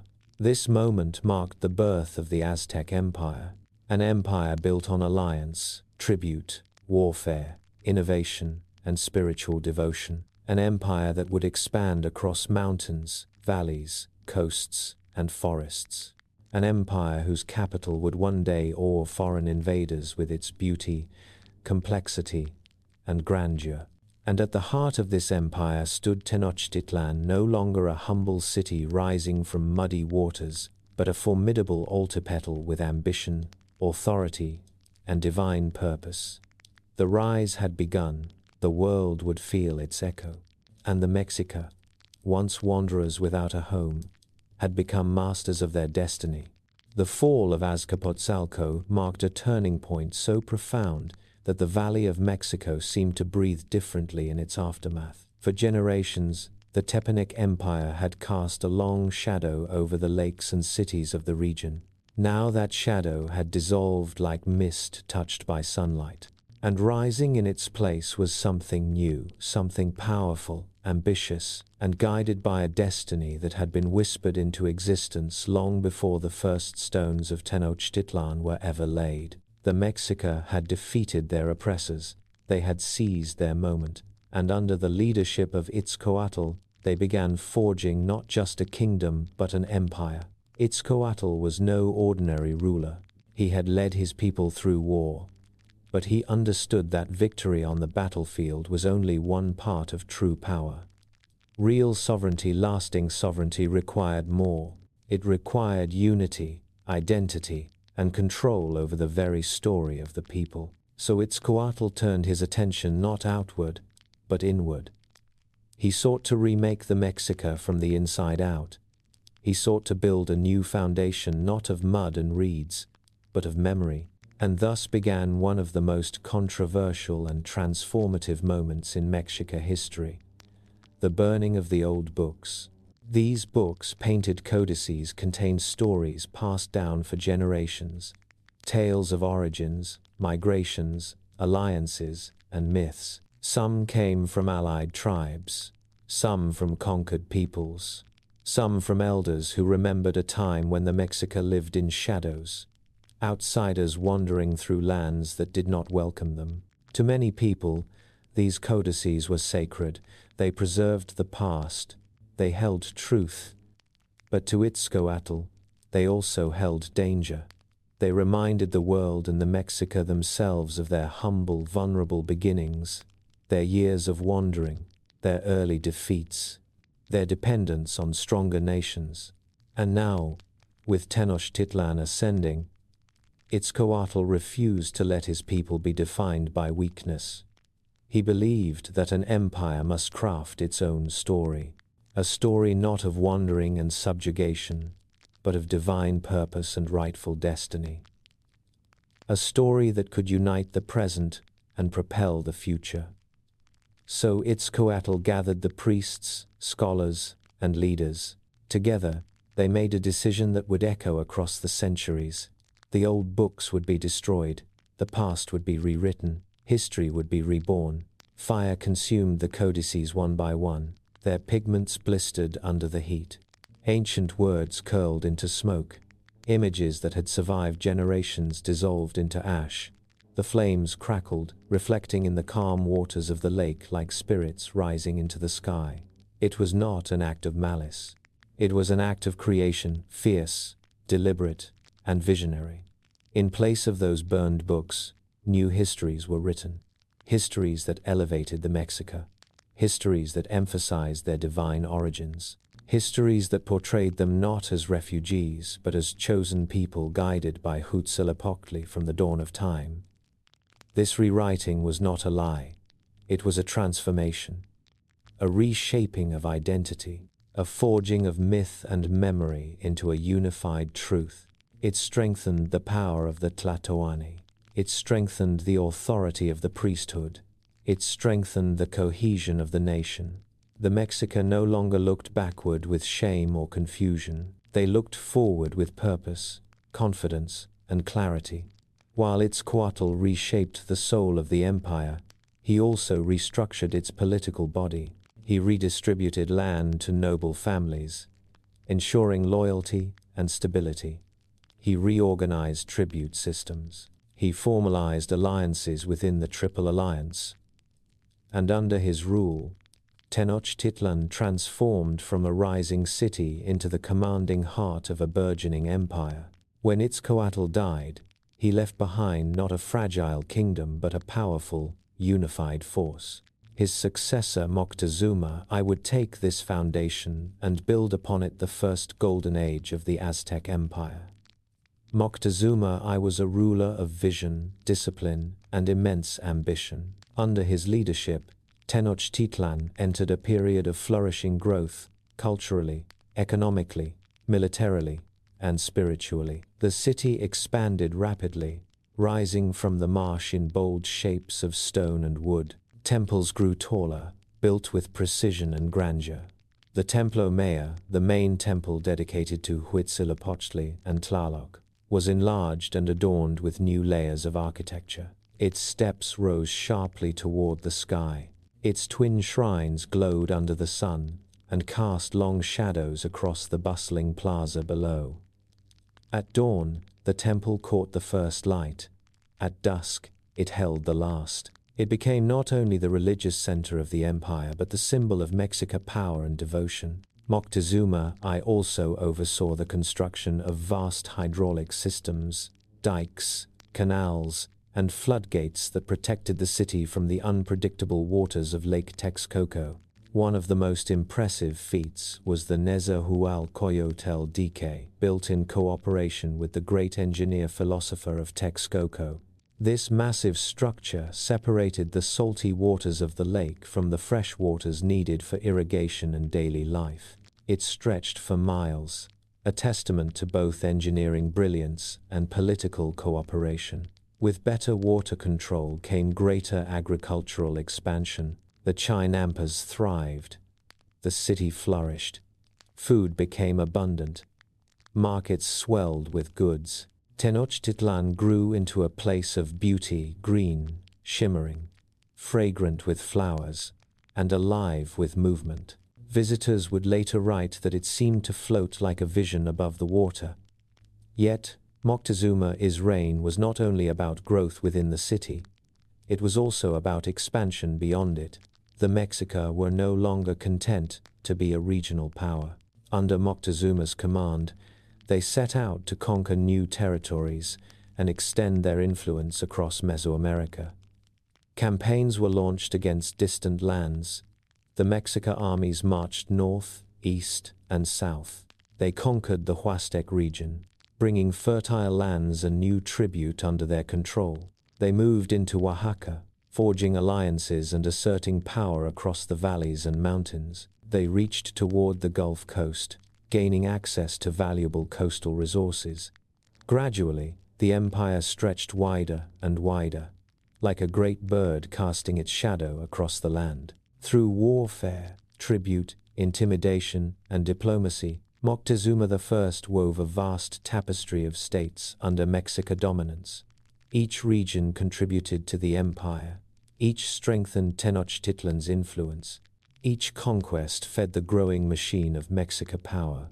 As the empire expanded, so too did its wealth. Tribute flowed into Tenochtitlan from every direction. Boats laden with goods gliding through the lakes and canals, arriving at warehouses that grew larger and more numerous every year. These tribute items were not simple offerings. They were symbols of subjugation, of power, of order, and they came in staggering quantities. There was cotton, woven into fine textiles for nobles and warriors. Soft, elegant, and precious in the highlands, cotton was a luxury that marked status. There were cacao beans, used not only to make chocolate, but as currency itself, rich, aromatic, and deeply valued. There were feathers, radiant and iridescent green quetzal plumes, fiery macaw feathers, shimmering hummingbird wings, materials used to craft elaborate headdresses and ceremonial garments. There were jade beads, carved into symbols of life and power, glowing with the color of the earth's heart. There were obsidian blades, volcanic glass sharp enough to cut through both flesh and ceremonial wood with ease. There were gold ornaments, shining like captured sunlight, crafted by artisans of extraordinary skill. There were animal pelts, shells, dyes, building materials, pottery, food, and crafted goods. Everything flowed into Tenochtitlan, and everything was meticulously organized, stored, and distributed. Vast warehouses Tlaotihuacan rose along the edges of the city. These storage structures were remarkable in scale and design. Some were as large as temples. Others stretched long across the Chinampa grids, filled with goods stacked neatly from floor to ceiling. Guarded by specially appointed officials, these warehouses ensured that the empire's wealth was preserved, inventoried, and ready for use in times of war, famine, or celebration. The abundance was staggering. Foreign traders marveled at the riches. Allied states envied them. Conquered states feared them. And through it all, Tenochtitlan grew ever more powerful. But wealth did not merely serve material needs, it served symbolism. Every tribute procession reminded the people that they lived at the center of a grand empire. Every feather headdress shimmered with proof of foreign submission. Every jade carving spoke of distant lands under Mexica control. Every cotton garment reflected political triumph. The city became a living display of imperial power, beautiful, imposing, and filled with signs of divine favor. Moctezuma I ruled with discipline, intelligence, and deep reverence for the gods. Under his leadership, Tenochtitlan thrived like never before. The city's temples multiplied, its markets expanded, its warriors grew more disciplined. Its artists refined their craft, its engineers improved its canals and causeways. Its influence rippled outward across the entire region. This period became known as the First Golden Age of the Aztec Empire, a time of prosperity, power, and monumental growth.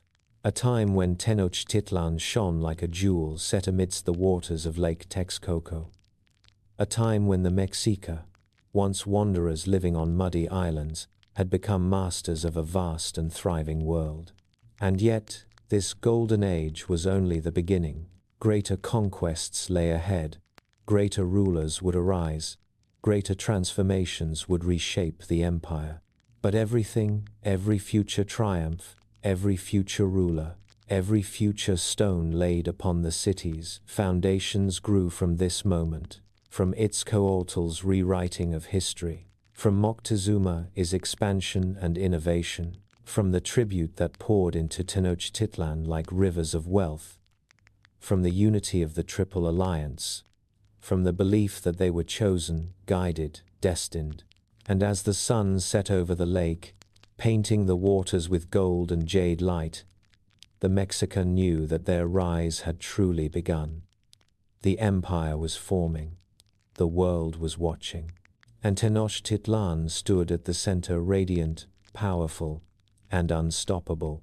As the empire expanded and Tenochtitlan blossomed into a marvel of stone and water, the lives of the Mexica people grew richer, more layered, and more structured than ever before. The city no longer felt like a fragile creation rising from mud and reeds. It had become a living organism, breathing, growing, and thriving with rhythm and purpose. Its canals shimmered beneath the morning sun. Its temples rose proudly above bustling plazas. Its markets overflowed with sounds, scents, and colors. And within this vibrant world flowed the complex heartbeat of a society built on order, tradition, and sacred duty. To understand the Mexica Empire, one must begin with its social structure, an intricate system that shaped every person's life from birth to death. At the top stood the Pipiltin, the noble class. These were the descendants of the first founders, the families tied to early rulers, the lineages blessed by privilege, education, and sacred authority. The Pipiltin were leaders, judges, priests, generals, and administrators. They governed the Calpulli, they oversaw tribute, they led rituals, and interpreted omens. Their homes were larger and more decorated. Their clothing was woven from fine cotton, dyed with rare pigments, adorned with feathers and jewels. But their privilege came with immense responsibility. A nobleman was judged not only by his wealth, but by his ability to serve the state and the gods. He was expected to act with discipline, dignity, and unwavering commitment. To fail in duty was to fail the empire itself. Below the nobles, yet forming the backbone of society, were the Masualtin, the common people. They were farmers, craftsmen, traders, fishermen, boatmen, builders, and workers who sustained the empire through their labor. Their clothing was simpler, usually woven from maguey fiber. Their homes were modest, built from adobe and cane. They lived with humility, but they were far from powerless. The Masualtin were protected by law, respected for their work, and essential to the empire's success. Their hands built the chinampas. Their tools shaped the stones of temples. Their skills filled the markets with pottery, baskets, jewelry, and textiles. Their canoes ferried goods through the lakes. Their loyalty fed the military ranks. Every corner of the city bore their touch. And though nobles held political authority, the life of the empire rested upon the shoulders of these everyday citizens. Yet one group transcended class lines entirely: the warriors. In Mexica society, warfare was not simply conflict. It was a sacred path, a spiritual duty, a chance to rise in honor and prestige. Every young man, noble or commoner, was expected to serve as a warrior, and through bravery, skill, and the capture of enemies, even the humblest Wali could ascend into elite ranks. The battlefield was a place of transformation, where destiny could be rewritten through courage. The greatest of these warriors became eagle warriors, jaguar warriors, and members of other elite orders recognized by their elaborate uniforms, fierce animal helmets, and privileged positions within society. They were protectors of the empire. They were leaders during ceremonies. They were honored with feasts, land, and titles. The path of the warrior was a path of possibility, a ladder reaching upward for all who dared to climb it. And this system of merit made the Mexica armies both formidable and endlessly motivated. But the Mexica world was not built only on power and hierarchy. It was also built on art, knowledge, and a profound reverence for beauty. Tenochtitlan was a city of artistry, its walls adorned with carvings, its temples painted in vivid reds and blues, its plazas decorated with sculptures of gods, warriors, serpents, and celestial beings. Stoneworkers shaped basalt and volcanic rock into elegant forms. Sculptors carved deities with intricate details: Huitzilopochtli, Tlaloc, Quetzalcoatl, each figure carrying symbolic meaning. Painters created codices filled with vibrant glyphs and images that chronicled history, myth, and tribute. Featherworkers transformed brilliant plumes into capes, shields, banners, and headdresses so exquisite they shimmered like living rainbows. Goldsmiths hammered precious metal into ornaments that glowed like fire. Musicians filled rituals with the sound of drums, flutes, conch shells, and rattles. Dancers moved in rhythm with ceremonies, their steps echoing eternity. In every direction, art lived and breathed as part of daily existence. Knowledge was equally valued. The Mexica were masters of mathematics, astronomy, and calendrical systems. They maintained complex calendars, the tonal povuoli and giu povuoli, that guided rituals, agriculture, and state affairs. Their priests studied the stars from temple tops, mapping constellations and observing celestial cycles. They understood the movement of Venus, the phases of the moon, and the significance of solar patterns. Their calculations guided planting seasons, predicted eclipses, and aligned temples with cosmic forces. To the Mexica, science and spirituality were not separate. They were threads in the same tapestry of truth. Education was mandatory for every child, regardless of class. This made the Mexica unique among many ancient civilizations. Boys and girls both attended school, But the type of schooling differed based on status. The children of nobles attended the Kalmakak, where they received rigorous instruction in writing, mathematics, theology, ritual practice, history, military strategy, and statecraft. Priests in the Kalmakak taught discipline, humility, and devotion. Students learned to endure hardship, fast, stay awake through long ceremonies, observe the stars, interpret omens, and memorize prayers. They trained in music, poetry, and the sacred art of speaking well. From the Kalmakak came future priests, generals, judges, and rulers. Commoner children attended the Telpakali, the school of youth and warriors. Here, the focus was on discipline, physical strength, and preparing for life as a soldier of the state. Students performed communal labor building canals, repairing roads, cleaning temples. They trained daily with weapons. They learned endurance by carrying heavy loads across long distances. They memorized songs of war, stories of heroes, and the teachings of elders. The Telpakali created warriors who were strong, loyal, and ready to serve. But it also taught respect, responsibility, and the importance of community. Together, the Kalmakak and Telpakali created a society where every person, elite or common, was shaped by purpose. Every child grew into an adult connected to duty, tradition, and the collective strength of the Mexica world. But perhaps nothing defined Mexica society more deeply than its spiritual life. Rituals pulsed through the empire like a heartbeat. Ceremonies filled the calendar. Priests guided the rhythms of life, speaking to gods through offerings, chants, and sacred rites. At the center of Mexica theology was the belief that the universe existed in a delicate balance, one that required constant nourishment. The sun, Tonatiuh, was a living force that needed energy to continue its journey across the sky. Without nourishment, the sun would falter, darkness would rise, chaos would consume all creation. So the Mexica believed, and because they believed this, they offered energy back to the sun, energy in its most potent form: life. Human sacrifice was not an act of cruelty. It was an act of cosmic reciprocity, an offering that sustained the world, a necessary gift to keep light moving through the sky. A sacred exchange to maintain the fragile harmony between earth, gods, and the heavens. Victims, often captured warriors, were treated with honor before their death. Their sacrifice was seen as a chosen path, a transformation into divine essence. Through death, they joined the sun.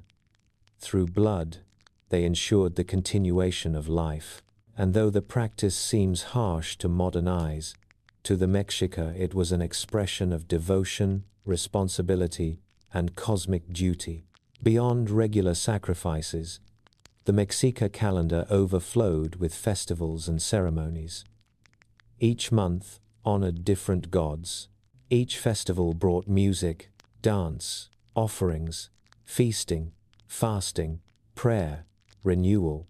One of the most important rituals occurred once every 52 years, a moment so significant it was said that all the world held its breath. This was the new fire ceremony. The Mexica believed that time moved in cycles of 52 years. At the end of each cycle, the universe entered a moment of uncertainty. The sun might rise again, or it might not. If the gods were displeased, creation could end. So on this night, every fire throughout the empire was extinguished. Cities fell into darkness. Temples went silent. Families sat quietly in their homes, waiting, watching, feeling the weight of the moment press against their hearts. Priests ascended a sacred hill. There, at the highest point, beneath a sky filled with trembling stars, they offered a sacrifice. If the fire kindled in the chest of the sacrifice burned brightly, it meant the gods had accepted the offering. It meant the sun would rise again. It meant the world would continue. When the flame caught, Messengers carried the new fire across the empire, running through the night with blazing torches, bringing light back to every home and temple. The people celebrated with tears of relief and joy. A new cycle had begun. The world had been renewed. Life would go on, and in this moment, the Mexica felt the profound connection between their lives, their gods, and the vast, mysterious cosmos. Thus, daily life in Tenochtitlan was woven from threads of order, duty, art, education, and sacred belief. Each person, noble, commoner, warrior, priest, farmer, artisan, played a role in the grand tapestry of empire, and every day, they moved with purpose through a city that shimmered like a jewel upon the lake. A city alive with knowledge, a city alive with faith, a city alive with beauty, a city destined for greatness. In the long arc of the Mexica story, there comes a moment when the city of Tenochtitlan reaches a brilliance so radiant that even distant lands whisper its name with awe. A moment when stone seems to rise from the water like a living force. When temples blaze beneath the sun, when the lakes shimmer with the reflections of causeways, palaces, markets, and canoes. When the empire stretches across mountains, valleys, forests, and coastlines. When the Mexica stand not as wanderers, not as newcomers, not as a rising power, but as masters of Mesoamerica. This moment blossoms during the reign of Moctezuma II, the ruler whose name still echoes through time. Moctezuma Xocoyotzin, Moctezuma the Younger, the emperor of emperors, the sovereign of the valley, the beating heart at the center of the Aztec world. When Moctezuma II ascended the throne in 1502, Tenochtitlan was already a powerful city, but under his rule, it would become something greater, something extraordinary, something that dazzled travelers, humbled rivals, and reshaped the fabric of the empire. Where previous rulers expanded outward, Moctezuma II expanded inward into the structure, culture, and spirit of power itself. He believed that the ruler was the axis between earth and sky, a living bridge between gods and humans, a presence that must inspire respect, reverence, and awe. And so he began to reshape the empire from its foundations. The first transformation came through administrative reform. Moctezuma II believed that order required precision, that an empire of countless provinces, cities, and subject peoples needed structure. So he reorganized the political hierarchy, creating a more formal system of governors, tribute collectors, judges, and administrators. Every conquered region was supervised carefully, tribute schedules were standardized, records were kept with meticulous detail on painted codices. Representatives from across the empire were required to visit Tenochtitlan, kneel before the emperor, present their tribute, and affirm their loyalty. The people felt the change. Some feared it, some respected it. All recognized that Moctezuma II had brought a new level of authority to the throne. He was not merely a ruler, he was a presence.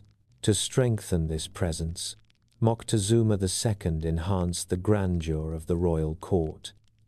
He expanded the palace complex already impressive under previous rulers into an architectural marvel. The palace spread across acres, with hundreds of rooms arranged around courtyards filled with fragrant flowers and bubbling fountains. Servants moved quietly along polished floors. Priests walked beneath painted murals. Scholars studied codices in shaded chambers. Warriors guarded the gates with elaborate headdresses and obsidian-tipped spears. Inside the palace, Moctezuma II created vast reception halls where emissaries from distant provinces would meet him. Their eyes widened at the sight of turquoise mosaics, feathered draperies, and gold ornaments that glowed like fire under torchlight. They spoke in hushed whispers, overwhelmed by the splendor. The emperor received them with a solemn, almost divine composure. He rarely appeared in public. He seldom allowed himself to be seen casually. He maintained an aura of distance, mystery, and reverence. To see him was a privilege. To speak to him required ritual. To touch him was unthinkable. He was not merely a man. He was an institution. Under his rule, the palace became not only the seat of government, but a symbol of cosmic order. It housed animal gardens filled with jaguars, wolves, monkeys, birds, and serpents. It contained aviaries with hundreds of species of vibrant birds, quetzals, macaws, hummingbirds, eagles whose feathers decorated the garments of nobles and priests. It included an aquarium with lakes and pools for aquatic life. Artists, healers, craftsmen, astronomers, and historians worked within its walls. It was a living museum of the empire's knowledge, resources, and achievements. Every corner spoke of wealth. Every structure spoke of order. Every detail spoke of power. Beyond the palace, the city itself blossomed like a lotus rising from the lake. By the early 16th century, Tenochtitlán held between 200,000 and 300,000 inhabitants, making it one of the largest cities in the world, larger than most European capitals, larger than any other city in the Americas. A city that gleamed beneath the sun, its white plastered buildings glowing like polished bone against the blue water. Its 3 great causeways stretched across the lake like arms reaching out to the mainland. Canoes drifted through its canals, carrying merchants, farmers, nobles, and travelers. Bridges lifted to allow larger boats to pass. Walkways bustled with life. Markets overflowed with color, sound, and movement. And at the center of it all rose the sacred precinct, dominated by the towering Templo Mayor. This grand temple dedicated to Huitzilopochtli and Tlaloc rose in tiers like a mountain carved by human hands. Its steps were steep, its presence monumental. Priests climbed its stairs at dawn and dusk, offering prayers, incense, and ceremonial blades. Drums echoed across the city. Conch shells hummed like the voices of ancient spirits. The scent of copal smoke drifted into the air, mingling with the fragrance of flowers from the chinampas. To the Mexica, the temple was the axis of the universe. To foreign visitors, it was a sight beyond imagination. Moctezuma II continued to expand the city's infrastructure. He oversaw improvements to the causeways, reinforcing them with stone. He strengthened the aqueducts that carried fresh water from Chapultepec. He expanded the network of canals. He promoted the construction of schools, workshops, and temples. He adorned the city with gardens filled with medicinal herbs, exotic flowers, and sacred plants. In his reign, Tenochtitlan became more than a city. It became a vision brilliant, organized, harmonious, and alive. But behind the beauty lay a force that defined the empire's dominance: the Mexica military. Under Moctezuma II, the army became the most formidable fighting force in Mesoamerica. Warriors trained with discipline, skill, and ritual devotion. Elite orders, the Eagle Warriors and Jaguar Warriors, stood at the forefront of every campaign. They wore animal skins, feathered headdresses, and weapons decorated with sacred symbols. Their bodies were painted with patterns representing strength and ferocity. Their movements were swift, synchronized, and precise. Their prestige inspired awe throughout the empire.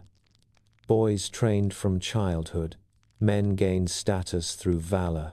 Capturing enemies alive was essential, both for ritual purposes and for demonstrating personal excellence. War, for the Mexica, was not random violence. It was a sacred duty, a political necessity, a spiritual obligation. And under Moctezuma II, the empire expanded its influence through military campaigns that spread fear, respect, and tribute across the land. The emperor organized the military with new levels of structure. He required conquered provinces to send troops. He established new ranks and reward systems.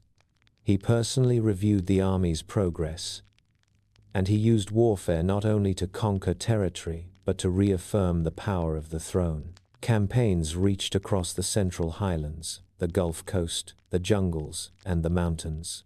No rival force could match the Mexica in numbers, discipline, or divine conviction. And though some regions resisted fiercely, most eventually bowed to Tenochtitlan's rule. This expansion brought immense wealth into the empire. Markets grew, tribute increased, new goods flowed into the capital. The city became a treasure house of Mesoamerica. But this wealth also transformed society. Nobles lived with greater luxury than ever before. Warriors sought glory and advancement. Priests presided over larger rituals. Artisans gained prestige. And the emperor himself became almost mythic, a man veiled by power, regarded with awe, protected by layers of ritual and tradition. Moctezuma II's reign, though grand, was not without tension. Conquered regions sometimes rebelled. Tribute demands grew heavy. Neighbors watched the empire with a mix of fear and envy. Yet within Tenochtitlan, life thrived. The city hummed with energy. It breathed with creativity. Its canals reflected the shimmering colors of dawn and dusk. Its temples touched the sky. Its warriors marched with purpose. Its markets bustled with energy. Its people believed they lived at the center of the world. And in many ways, they did. Under Moctezuma II, Tenochtitlan reached a height so astonishing that even distant cultures struggled to imagine it.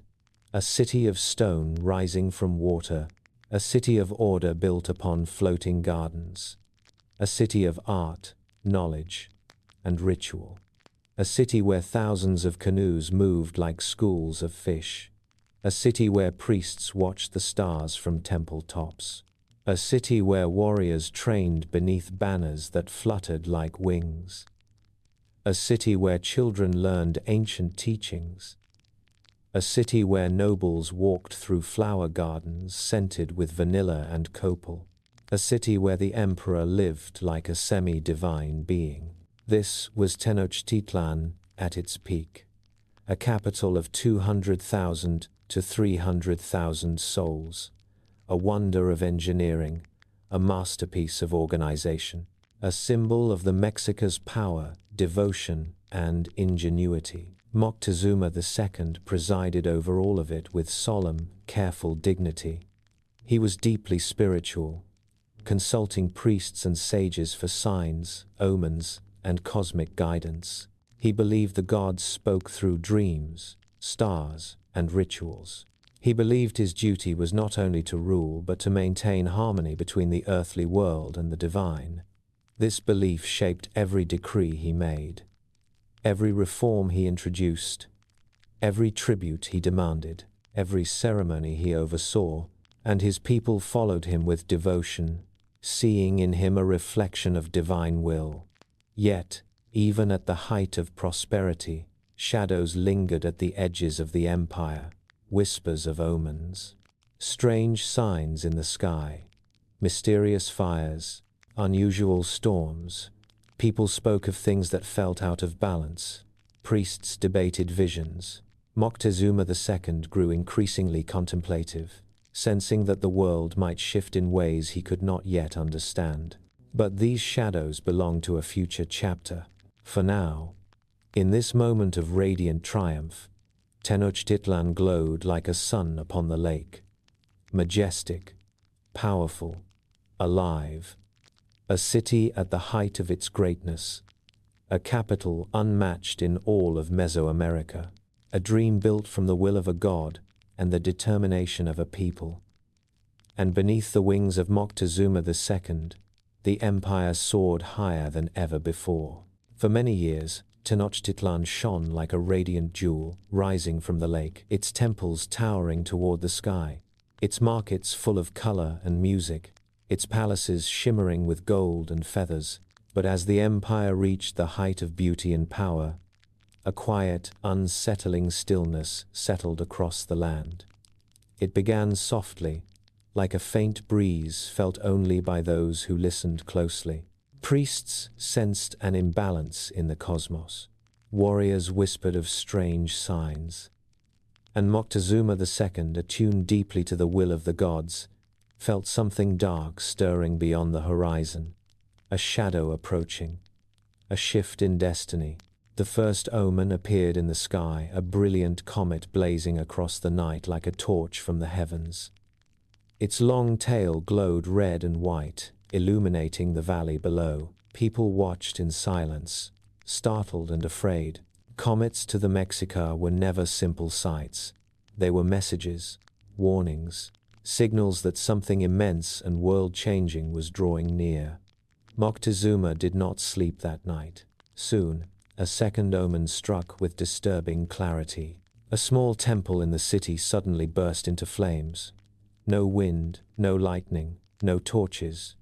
Yet the fire raged, untamable, until the shrine collapsed into ash. The people murmured in fear. What force could ignite a sacred temple with no earthly cause? What did the gods wish to say? Then came a third and more haunting sign. At night, people heard the voice of a woman echoing through the streets, a cry of grief drifting across canals and reed paths. Some heard her lament, "My children, my poor children, where shall I take you?" Others believed she was a spirit mourning a tragedy yet to come. The weeping returned again and again on nights when the air felt unnaturally still. A fourth omen emerged from the lake itself.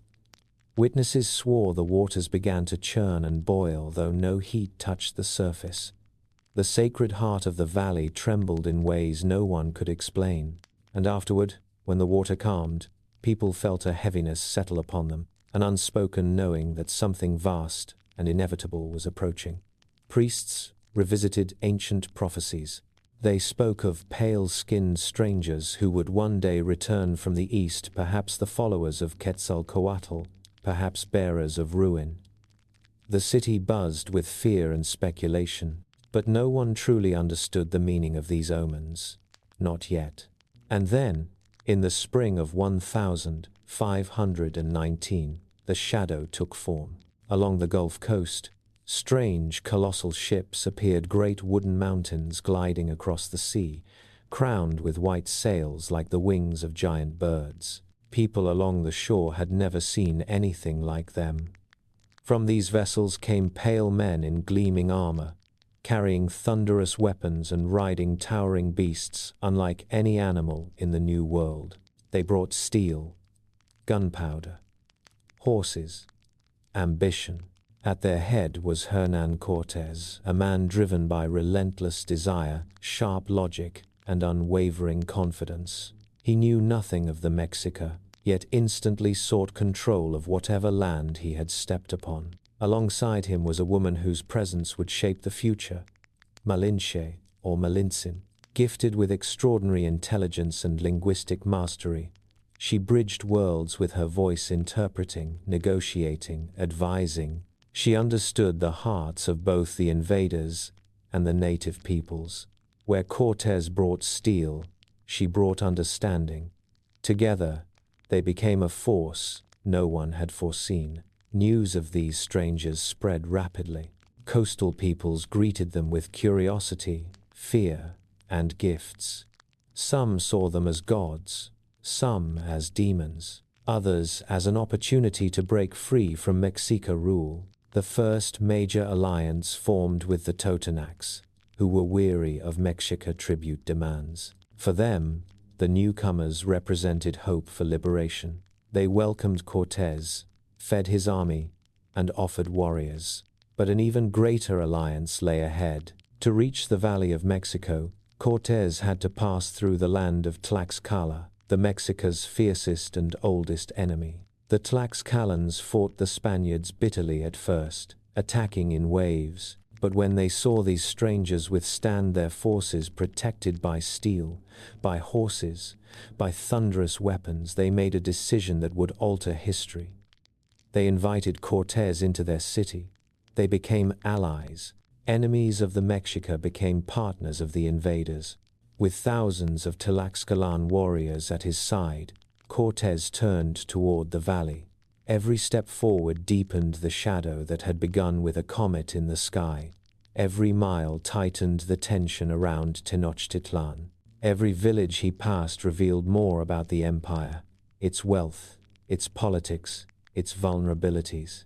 As the army marched closer, the omens grew clearer in Moctezuma's mind. The strangers were coming. They bore steel, they bore hunger, they bore ambition. And they carried behind them an alliance of peoples long oppressed by the empire. Yet within Tenochtitlan, life continued with its usual beauty markets bustling, temples rising, canals flowing, sunlight glowing across the lake. But beneath that beauty, a trembling shadow thickened. Something was coming, something unstoppable, something that would change the Mexica world forever. The shadows from the east had begun their approach, and the empire would never be the same again. The journey toward Tenochtitlan was long and winding, filled with omens, alliances, and the quiet tension of something world-changing drawing near. The Spaniards advanced with steel and gunpowder. The Tlaxcalans marched with old hatred burning in their hearts. And Malinche guided them with calm intelligence, her voice becoming the bridge between two civilizations that were never meant to meet gently. When the invading army finally climbed the last mountain pass, the world opened before them in a breathtaking vision. The Valley of Mexico stretching like a great, shimmering basin, and at its center, rising from the lake like a dream made real, stood Tenochtitlan. Temples soared upward in magnificent tiers. Causeways cut across the water like ribbons of stone. Canoes glided through canals as graceful as veins of silver. Gardens floated. Markets bustled, and the entire city glowed beneath the sun with an order and beauty unmatched anywhere in Europe. Even hardened soldiers stopped and stared. Some whispered they were seeing a vision from a myth. Some believed the city floated on mirrors. Cortés himself, ambitious, cold, calculating, felt awe settle over him. Never had he seen a city so vast, so elegant, so alive. As the Spaniards approached the causeway, they saw bridges lifting and lowering, priests in white robes moving along temple steps, musicians playing in marketplaces, flowers blooming across rooftops, and water flowing in perfectly engineered channels that reflected the bright sky. Nothing in their world had prepared them for such sophistication or scale. Tenochtitlan was not merely a city, it was a universe carved into stone and water. Across the causeway, the Mexica prepared for the stranger's arrival with solemn ceremony. Moctezuma II himself approached, carried on a platform by noblemen, draped in shimmering gold and quetzal feathers. Incense drifted like soft clouds. Musicians played gentle notes. Flowers were scattered before him.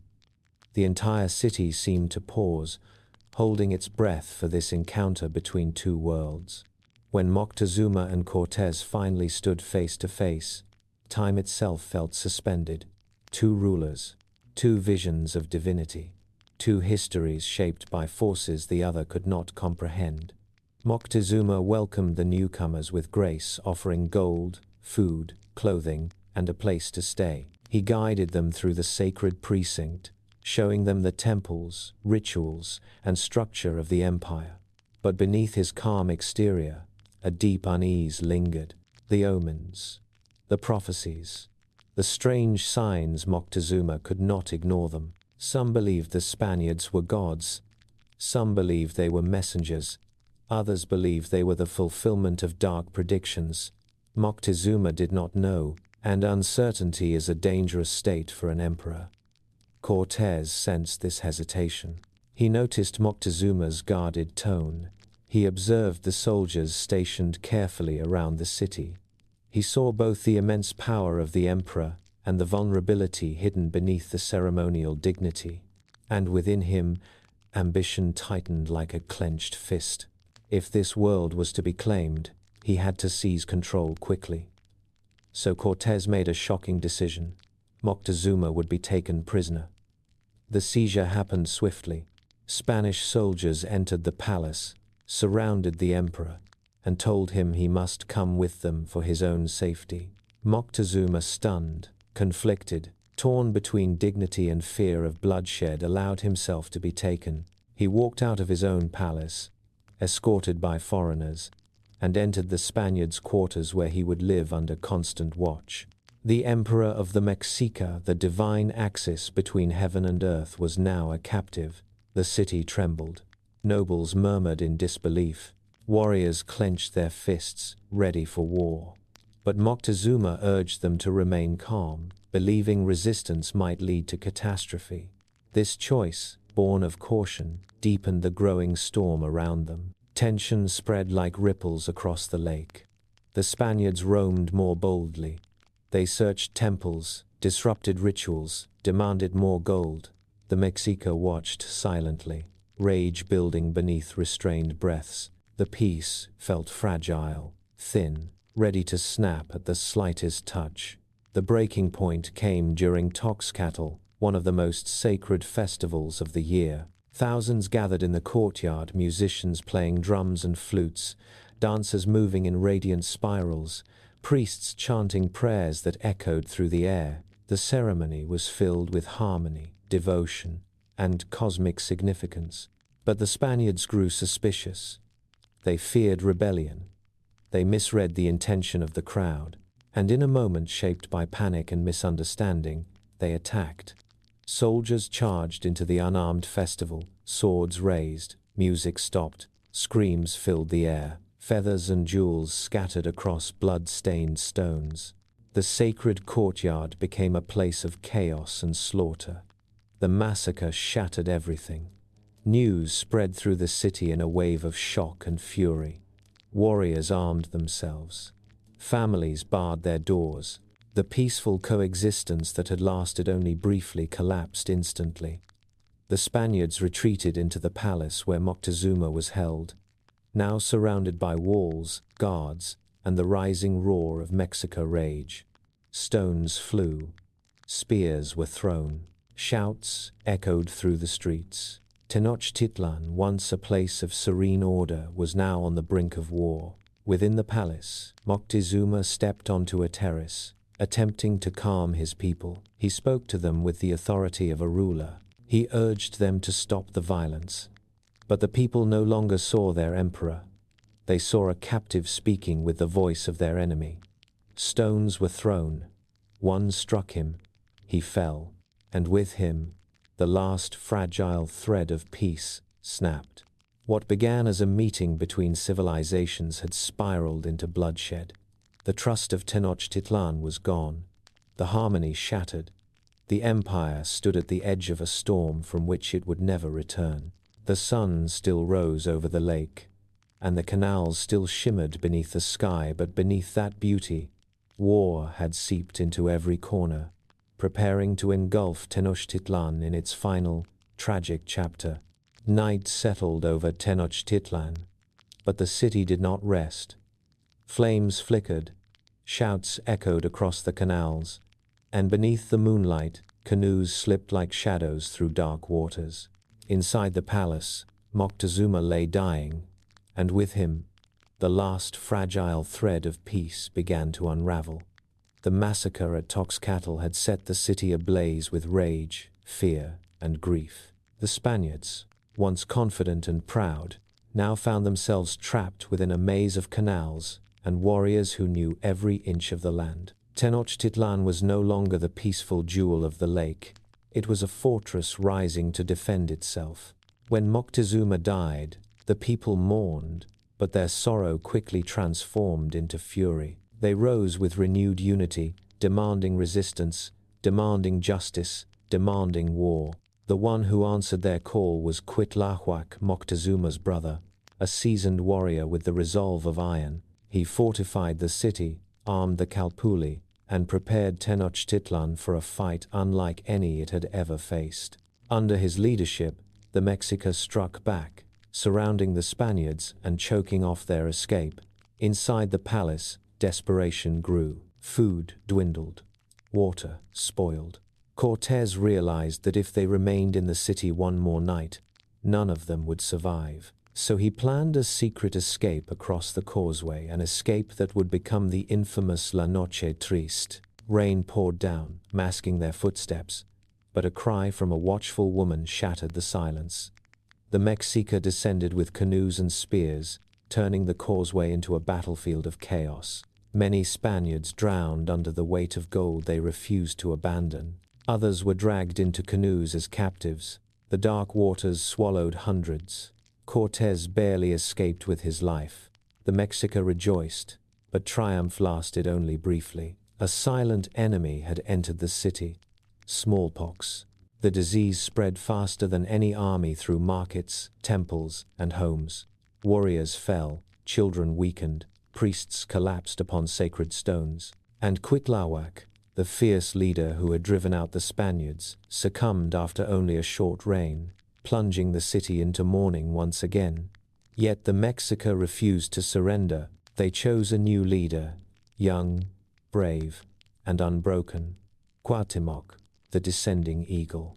Barely in his 20s, he carried the determination of an entire world on his shoulders. He rebuilt the defenses, repaired the boats, strengthened the causeways, and called every warrior to stand with him. He understood the danger ahead. Cortés had gathered reinforcements, forged stronger alliances, and built brigantines to dominate the lake. The final battle was coming. As the sun rose over Lake Texcoco, both armies prepared for destiny. Cuauhtémoc rallied his warriors with devotion, memory, and love for their shimmering city. Cortés stood ready with steel, cannons, and thousands of allies. The wind carried the scent of smoke and the quiet murmur of history approaching its breaking point. And so began the last stand of Tenochtitlan, a final chapter filled with courage, sorrow, and unbreakable resolve. A world built on prophecy and faith, preparing to fight for its very last breath. The waters of Lake Texcoco lay still in the early morning light, but beneath that calm surface, a silent tension pulsed like a heartbeat. War was approaching, war that would decide the fate of Tenochtitlan and the ancient world it sheltered. Cuauhtémoc, the young emperor, stood upon the temple steps and looked across the shimmering lake. He felt the storm gathering. He knew the enemy was preparing, and he knew his people would face the coming darkness with unbreakable resolve. On the far shores, Cortés had finished assembling his forces. 13 brigantines warships dragged across mountains and rebuilt plank by plank now floated on the lake like enormous shadows. Armed with cannons, musketeers, swords, and paddlers, they turned the lake itself into a weapon. For centuries, the waters had protected Tenochtitlan. Now, they would become the enemy's highway. When the brigantines launched, the Mexica watched in horror. The ships tore through the water, crushing canoes, overturning warriors, shaking the lake with cannon fire. Despite Cuauhtémoc's fierce attacks, the Spaniards seized the waterways, and the siege began. Cortés moved with chilling precision. He cut every canal, severed every supply route, destroyed the chinampas, the floating gardens that fed the empire. Little by little, he strangled the city into isolation. Yet the Mexica refused to fall. They rebuilt barricades, ambushed soldiers along the causeways, fought street by street with a determination that seemed carved from the gods. Even women joined the battle, throwing stones from rooftops, chanting prayers for protection. But each day the circle tightened, and each night, hunger deepened. Cortés escalated his assault, burning districts, toppling temples, filling canals with rubble. The shimmering jewel of the lake slowly transformed into a wasteland of fire, ash, and broken stone. Markets grew silent, gardens withered, disease spread. Children cried without strength, warriors collapsed from starvation. Tenochtitlan, once radiant, was dying. Through it all, Cuauhtémoc stood firm. He urged his people to endure, to fight, to protect the last breath of their world. But even he saw the suffering tightening around them like an unrelenting storm. In a final, desperate attempt to preserve his people, Cuauhtémoc tried to escape under nightfall. His canoe slipped through the darkness, but the brigantines closed in. Arrows flew, canoes rammed against wood, and the young emperor, exhausted, starving, still defiant, was captured. Brought before Cortés, he stood tall and whispered, "I have done all I could to defend my people. Now take your dagger and end my life." But Cortés refused, keeping him alive, only to seek the gold he believed was hidden. The siege dragged on until August 1521, when Tenochtitlan fell after 93 days of relentless destruction. Temples crumbled, palaces collapsed, streets drowned in mud, ash, and bodies. The city that once rose like a dream became a landscape of silence.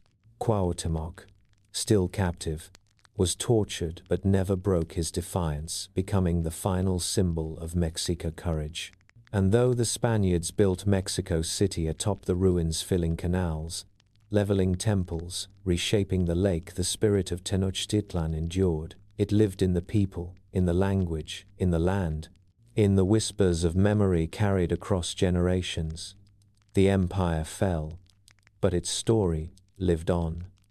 Soft as a drumbeat beneath the modern city, faint as an echo across the vanished waters of the lake, a reminder of a world that fought until its final breath. When the final echoes of Tenochtitlan faded, the world stepped into a new era. The temples had fallen, the causeways lay broken, and the lake city that once shimmered like a dream had been replaced by the beginnings of a new capital. But though buildings collapse and empires crumble, culture is harder to erase, and memory even harder to bury. The spirit of the Mexica, shaped by centuries of devotion, struggle, art, and belief, endured in ways no conqueror could truly extinguish. After the fall, the survivors faced unimaginable hardship. Disease swept through communities, labor systems crushed them, land was taken, and families were torn apart. Yet they continued to live, adapt, and remember. In that quiet endurance, the legacy of the Aztecs found a path into the future. One of the strongest threads that survived was Nahuatl, the language of poets, farmers, warriors, and rulers. It remained in households, markets, lullabies, prayers, and stories whispered across generations. Parents taught it to children. Elders kept it alive through tales. Even today, hundreds of thousands speak it, and countless modern words, chocolate, tomato, avocado, coyote, chili, carry the sound of the ancient Mexica world. Cultural traditions also endured, woven into daily Mexican life. Foods that once filled the markets of Tlatelolco: maize, beans, squash, cacao, tamales, tortillas, remain central to Mexican cuisine. Chinampa farming lives on in Xochimilco, where floating gardens still bloom. Design patterns, dances, clothing, healing practices, and agricultural rituals continue to echo ancient origins. The empire ended, but its culture breathed on, quiet but unbroken. Religion, too, transformed rather than disappeared. Catholicism spread rapidly, but indigenous beliefs merged with new symbols, creating a blended spiritual identity. The most influential symbol was Our Lady of Guadalupe. To many, she reflected the ancient earth goddess Tenochtitlán, standing on a crescent moon, glowing with light, speaking in Nahuatl, and appearing on a sacred Mexica hill. Through her, the spiritual heart of the indigenous world continued, reshaped but alive. As centuries passed, Mexico changed, fought, rebuilt, and evolved. Beneath the streets of modern Mexico City, the ruins of Tenochtitlan slept silently until curiosity and archaeology brought them back into the light. In the 18th and 20th centuries, discoveries stunned the world. The Templo Maya, the Coyolxauhqui stone, the Sunstone, offerings, jade, obsidian, sculptures, each artifact awakening memory, revealing layers of a civilization long buried but never forgotten. These discoveries fueled national pride. Mexica heritage became a central thread in Mexican identity, present in murals, literature, music, festivals, and the spoken rhythms of Nahuatl woven through modern markets. Nowhere is this legacy more visible than the Mexican flag, with the eagle, the cactus, and the serpent, the ancient prophecy turned national emblem. A symbol uniting myth, history, and modern identity. The Aztec story did not end in 1521. It transformed. It persisted. It lived on in language, in food, in rituals, in art, in national symbols, and in the hearts of millions. And today, as people walk through Mexico City past skyscrapers and traffic, over buried temples and ancient stones, the echo of drums and the memory of a city rising from the lake can still be felt. The Aztecs remain not as a vanished empire, but as a living legacy of resilience, transformation, and rebirth. Close your eyes and let the long journey drift into quiet stillness. The story of the Aztec Empire unfolds like a vast tapestry, woven with triumph, sorrow, struggle, beauty, and dreams reaching toward the sun. It rose from the mist of myth and ended beneath the shadow of conquest. Yet in just 2 centuries, it carved an unforgettable mark upon the world. The Mexica began as wanderers people shaped by prophecy, guided by a vision of an eagle atop a cactus. They carried with them a small, fragile flame of hope as they crossed deserts, mountains, marshes, encountering hardships and alliances that forged their identity. That flame grew into Tenochtitlán, the shimmering city rising from the waters of Lake Texcoco, a city born of faith, built by resilience, sustained by belief. For 200 years, the Aztec Empire thrived. 200 years of temples glowing at dawn, floating gardens flourishing with color, markets overflowing with life. Rulers carried the burden of cosmic balance. Warriors fought beneath the eagle and jaguar banners. Families lived, prayed, farmed, traded, danced, and dreamed beneath the watchful peaks surrounding the valley. Brief in historical scale, yet vibrant enough to echo through centuries. Their story is one of belief in the rising sun, in the cycles of the universe, in destiny shaped through will and sacrifice. It is a story of courage, building a city where others saw only water. A story of ingenuity, turning lake and mud into fertile chinampas, turning isolation into strength. A story of tragedy when a world unprepared for steel, gunpowder, and foreign disease met forces beyond anything they had known. Yet, above all, it is a story of endurance. Even after the empire fell, the spirit of the Mexica did not fade. It whispered through buried ruins. It lived in the Nahuatl language, spoken by millions today. It breathed through foods, crafts, dances, stories, and rituals carried forward across generations. It shone again when archaeologists uncovered the Templo Mayor and the great stones of Coyolxauhqui and the Sunstone, revealing a world long buried but not forgotten. The legacy endures in Mexico's identity. It lives in murals, festivals, songs, and the everyday vocabulary of people who still walk the land once ruled by the Mexica. It stands proudly at the center of the Mexican flag, the eagle, the cactus, the serpent, myth turned symbol, memory turned nationhood. The Aztec Empire lasted 2 centuries. 2 centuries of brilliance and pain, rise and fall, humanity in full expression. Yet its influence stretches far beyond that span, flowing quietly into modern cities, foods, place names, and cultural rhythms. Its story reminds us that even when a civilization falls, its essence can survive, transformed, reshaped, but alive. Creation, destruction, renewal, light, darkness, dawn. As our journey ends, let the memory of their temples, gardens, drums, and courage settle softly around you. Know that you have walked beside them from Aztlán to Tenochtitlan, from prophecy to empire. And though the city fell under fire and stone, Its heartbeat continues steady, quiet, enduring within the soul of Mexico. Now rest. Let the lake become still. Let the temples fade into moonlight. And let the story drift into gentle night, a reminder that beauty endures, identity survives, and that great empires never vanish from the dreams of those who listen.